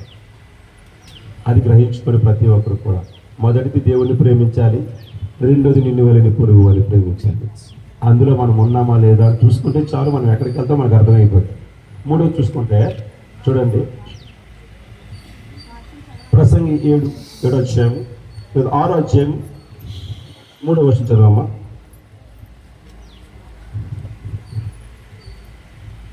ప్రసంగి గ్రంథం నుంచి 6వ అధ్యాయం 3వ వచనం.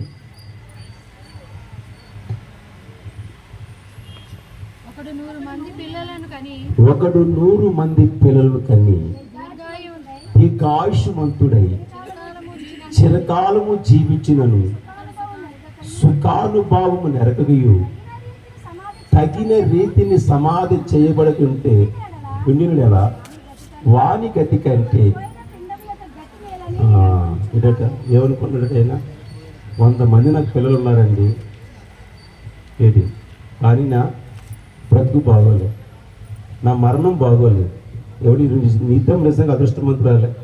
సో మొదటి అయ్యగారి సంఘం వెళ్ళొచ్చు, తర్వాత 2 అయ్యగారి సంఘం వెళ్ళొచ్చు, 3 మా సంఘం వచ్చి, అంటే అయ్యగారి సంఘంలో బిడ్డలు, ఈ అయ్యగారి సంఘంలో బిడ్డలు, మా అయ్యగారి సంఘం 3 బిడ్డలు కూడా ఎక్కడ ఉన్నారు ఈరోజు. సో వారితో పాటు కుటుంబ సభ్యులు, అంటే ఎంతమంది మధ్యన ఆమె మరణించింది, ప్లస్ ఆ కార్యక్రమాలు జరుపుకుంటుంది. ఒక విధంగా అయితే మనం మెచ్చుకోవచ్చు, దేవుళ్ళు ఉంది కాబట్టి ఈ విధంగా ఆమెకు ఒక ఘనత దక్కింది. సో నెక్స్ట్ రిపీట్ కుటుంబస్తులు అందరికీ కూడా ఘనత కావాలి. ఇటువంటి అలాగంటే మేము కూడా చచ్చిపోవడం కాదు, మార్పు కావాలి మీలో. ఏమండి, మీ జీవితం మార్చుకొని అయ్యగారు మీరు ఏ చర్చికి వెళ్తానో కావాలి, మాకు కావాల్సింది మీరు దేవుడి దగ్గరికి వెళ్తున్నారా లేదని కావాలి. అంటే చర్చికి వెళ్ళి దేవుడు మంచి మాటలు నేర్చుకున్నారా లేదా కావాలి, ఇది యథార్థంగా బ్రతుకుతున్నారా లేదని కావాలి. ఇది ఎవరికి కావాలి, నాకు కాదు, మగస్తుతి కాదు కావాల్సింది, దేవుడికి కావాలి. మీ యథార్థ హృదయాన్ని పరీక్షించేది దేవుడు మాత్రమే. కనుక దేవుడిలో నువ్వు యథార్థంగా జీవించగలిగితే, దేవుడిలో సత్యముగా బ్రతకగలిగితే, దేవుడిలో నీ పాపాన్ని ఒప్పుకొని కలగబడి మారు మనసు చెందగలిగితే నీకు రక్షణ ఉంది, 2వది పరలోక రాజ్యానికి మార్గం ఉంది. ప్రియమైన వాళ్ళు గమనించండి, 100 మంది పిల్లలు ఉన్న సుఖానితిని మరణం చెందలేని వాడికంటే పడిపోయిన పిండమ గతి. కొంతమంది తిట్టుకుంటూ ఉంటారు. సో వాస్తవానికి ఎంత బాధలో ఉన్నా సరే పట్టెలు కట్టి మీరు దెబ్బలాడము ఆ రోజు. ఏమండి, ఈ పరిస్థితుల్లో మీరు ఇంత స్థితికి వచ్చే మీ జీవితం మార్చబడని ఎన్నోసారి మీ భార్య బాధపడింది, ప్రార్థన చేస్తాం, ఆమె కూడా ప్రార్థన చేసింది, ఇప్పుడు కూడా మీరు మార్చబడరా అని మాకు కోపం వచ్చింది. ఒక విధంగా బాధ, 2వది కోపం. సో ఈ కోపంలో మంచిని ఎత్తుక్కోవాలి. ఏంటంటే తన జీవితం మార్చబడితే అతనే కొంతమందికి ఆధారంగా ఉండగలుగుతాడు, ఇంటి యజమానిగా జీవించగలుగుతాడు, ఒక పేరు ప్రత్యేకత తెచ్చుకోగలుగుతాడు. ఆయన వల్ల ఆ కుటుంబం అంతా ఏమవుతుందట, చిన్న భిన్నం అయిపోయింది. ఎందుకు కారణం ఏంటి? తల్లి బాధ్యత వహించిందట. ఎంత సవరణ చేసుకొచ్చినా చక్కగా నిలబెట్టినా ఇప్పుడు ఆమె లేదు. ఇప్పుడు ఎవరు లేడానికి ఆమె లేదు, నడిపించే మనిషి లేదు, నడిపించేవారికి కావాలి కదా. ఇప్పుడు ఎవరి మార్గం వాళ్ళది అయిపోతుంది. అంతే కదా నీ జీవితంలో. ఇప్పుడు భర్త లేని భార్యకి తన మార్గం తన భర్త ఉంటే భర్త సరెండర్ నడుస్తుంది, నేను ఏం చెప్తే అది ఏంటో నా భార్య, లేకపోతే తన ఇష్టం. అలాగే ఇప్పుడు తనకు కుటుంబం ఉన్నప్పుడు ఆ కుటుంబ బరువు బాధ్యతలు మోసే ఆలోచన కలిగి ఉండాలి. సో ఆ ఇంట్లో అందరూ కూడా ఈరోజు చిన్నపిల్లలు ఎవరూ లేరండి, అందరూ పెద్దవాళ్ళే. సో మీరు ఒకరినొకరు అర్థం చేసుకుని ఒకరినొకరు ప్రేమించుకుంటూ మిమ్మల్ని మీరు సరి చేసుకుంటూ సంఘంలో నడుస్తూ మీరు ఒకరికి మాదిరికరమైన జీవితం పంచగలగాలి. నేను వెళ్ళాను వచ్చాను పోయాను ఇక్కడ కొంచెం మంచి ముత్యం లాంటి మాటలు చల్లి ఇతరాలు వెళ్ళి చదిపోతున్నారు అయ్యగారు. నిజంగా అవి కథ చాలా మంది హృదయాలకు అతుకొని ఉంటాయి కూడా. అవి ఏం చేయాలి, దాన్ని నెంబర్ వేయాలి. నిజంగా వాక్యం ఇంటికి చదువుకోండి ప్రతి ఒక్కరు కూడా. మంచి మాటలు, మనకు విలువైన మాటలు ఎక్కడ ఉన్నాయంటే ఈ లోకంలోంచి బ్రతుకు తెరువునిచ్చే మాటలు, సమాజంలో గౌరవాన్ని తెచ్చే మాటలు, పరలోక రాజ్యాన్ని నడిపించే మాటలు ఈ పరిశుద్ధ గ్రంథంలో ఉన్నాయి. మనకి ఏ కులమో ఏ మతమో ఏ జాతి పక్కన పెడితే మనము కూడా ఎక్కువ యథార్థత సత్యం అనేది మనకు వస్తుంది ఇందులో. రెండోది, మనం అందరం ఒక్కటై ఉన్నాం, టీం వర్క్ చేస్తున్నాం దేవుళ్ళలో. మనం అందరం కూడా సత్యాన్ని గ్రహించి మంచి మార్గంలో నడుస్తున్నాం. ఒకరు నచ్చొచ్చు, ఒకరు నచ్చకపోవచ్చు, కానీ దేవుడికి నచ్చుతుందా లేదు చెప్పండి ఒకసారి. కనుక ప్రియమైన వాళ్ళరా, ప్రతి ఒక్కరు మరణించవలసిందే. మరణము చూడని నరుడైతే ఈ లోకంలో ఎవడు లేడు. రేపు నేను మరణించవచ్చు, కానీ ఈరోజు మరణించక ముందు మనం బ్రతికి ఉన్నాం. మరణించిన వారి గురించి అయితే అయిపోయింది, ఇంకా ఆమె గురించి మాట్లాడుకోవాల్సిన అవసరం అయితే మనకు లేదు. కానీ బ్రతికి ఉన్న మన పరిస్థితి ఏంటో ఆలోచించుకుందాం. ఈరోజు రేపు మనం ఆమెను చూడాలా, ప్రభువుని చూడాలి. ఒకటి, మనం ప్రభువుని చూడాలనుకుంటే ఆమెను చూడగలుగుతాం. అది గుర్తుంచుకోవాలి ప్రతి ఒక్కరు. మనం యేసయ్యను చూడాలి అనుకున్నప్పుడు మనం ఆమెను చూడగలుగుతాం. మేము ఈమెను చూడాలనుకున్నప్పుడు వాళ్ళ కుటుంబం ఉండాలి. అందులో ఎక్కడ ఉండాలి? కుటుంబం. నా తల్లిని మరి నేను చూడాలి, ఎక్కడ చూడగలుగుతాము? అక్కడికి వెళ్ళి చూడాలి అని ఆశ కలిగి ఉండి జీవించగలిగినప్పుడే మనకు ఒక హోప్ ఉంటుంది. ప్రతి మనిషికి ఒక లక్ష్యం ఉంటుంది. నేను ఇల్లు కట్టుకోవాలి, లేకపోతే అక్కడికి వెళ్ళాలి, ఇది చెయ్యాలి, ఒక ఆలోచన ఎలాగ ఉంటుందో నేను ఎప్పటికైనా సరే దేవుని రాజ్యానికి వెళ్ళాలని ఆలోచన కలిగి ఉండండి. అందుకే నా అపురం భక్తులు మాట్లాడుతుంది, నేను పునాదులు గల పట్టణం కొరకు ఎదురు చూస్తున్నాను. నేను హల్లెలూయా. దేవుని గమనించండి, ఈ లోక సంబంధమైనది ఇది శాశ్వతం ఎవరికీ కాదు. ఎప్పుడో ఏదో రోజు మనం విడిచిపెట్టి వెళ్ళవలసిందే. కానీ పరలోక సంబంధమైన వరమును రుచి చూచి మనం ఉన్నాం కనుక ఆ రుచిలో జీవిస్తూ మనమందరము కూడా మరొక దినమున ఆయన రాజ్యంలో కలుసుకొని ఆమెను చూస్తూ దేవునితో సహవాసం కలిగి సంతోషంగా ఉండాలని కోరుకుంటూ ఈ చిన్న మాటలు ముగిస్తున్నాను. చివరిగా చక్కని మన మధ్య దైవదాసరాలు బేర్కమ్మ గారు చిన్న ప్రార్థన చేస్తారు. ముగింపు ప్రార్థన.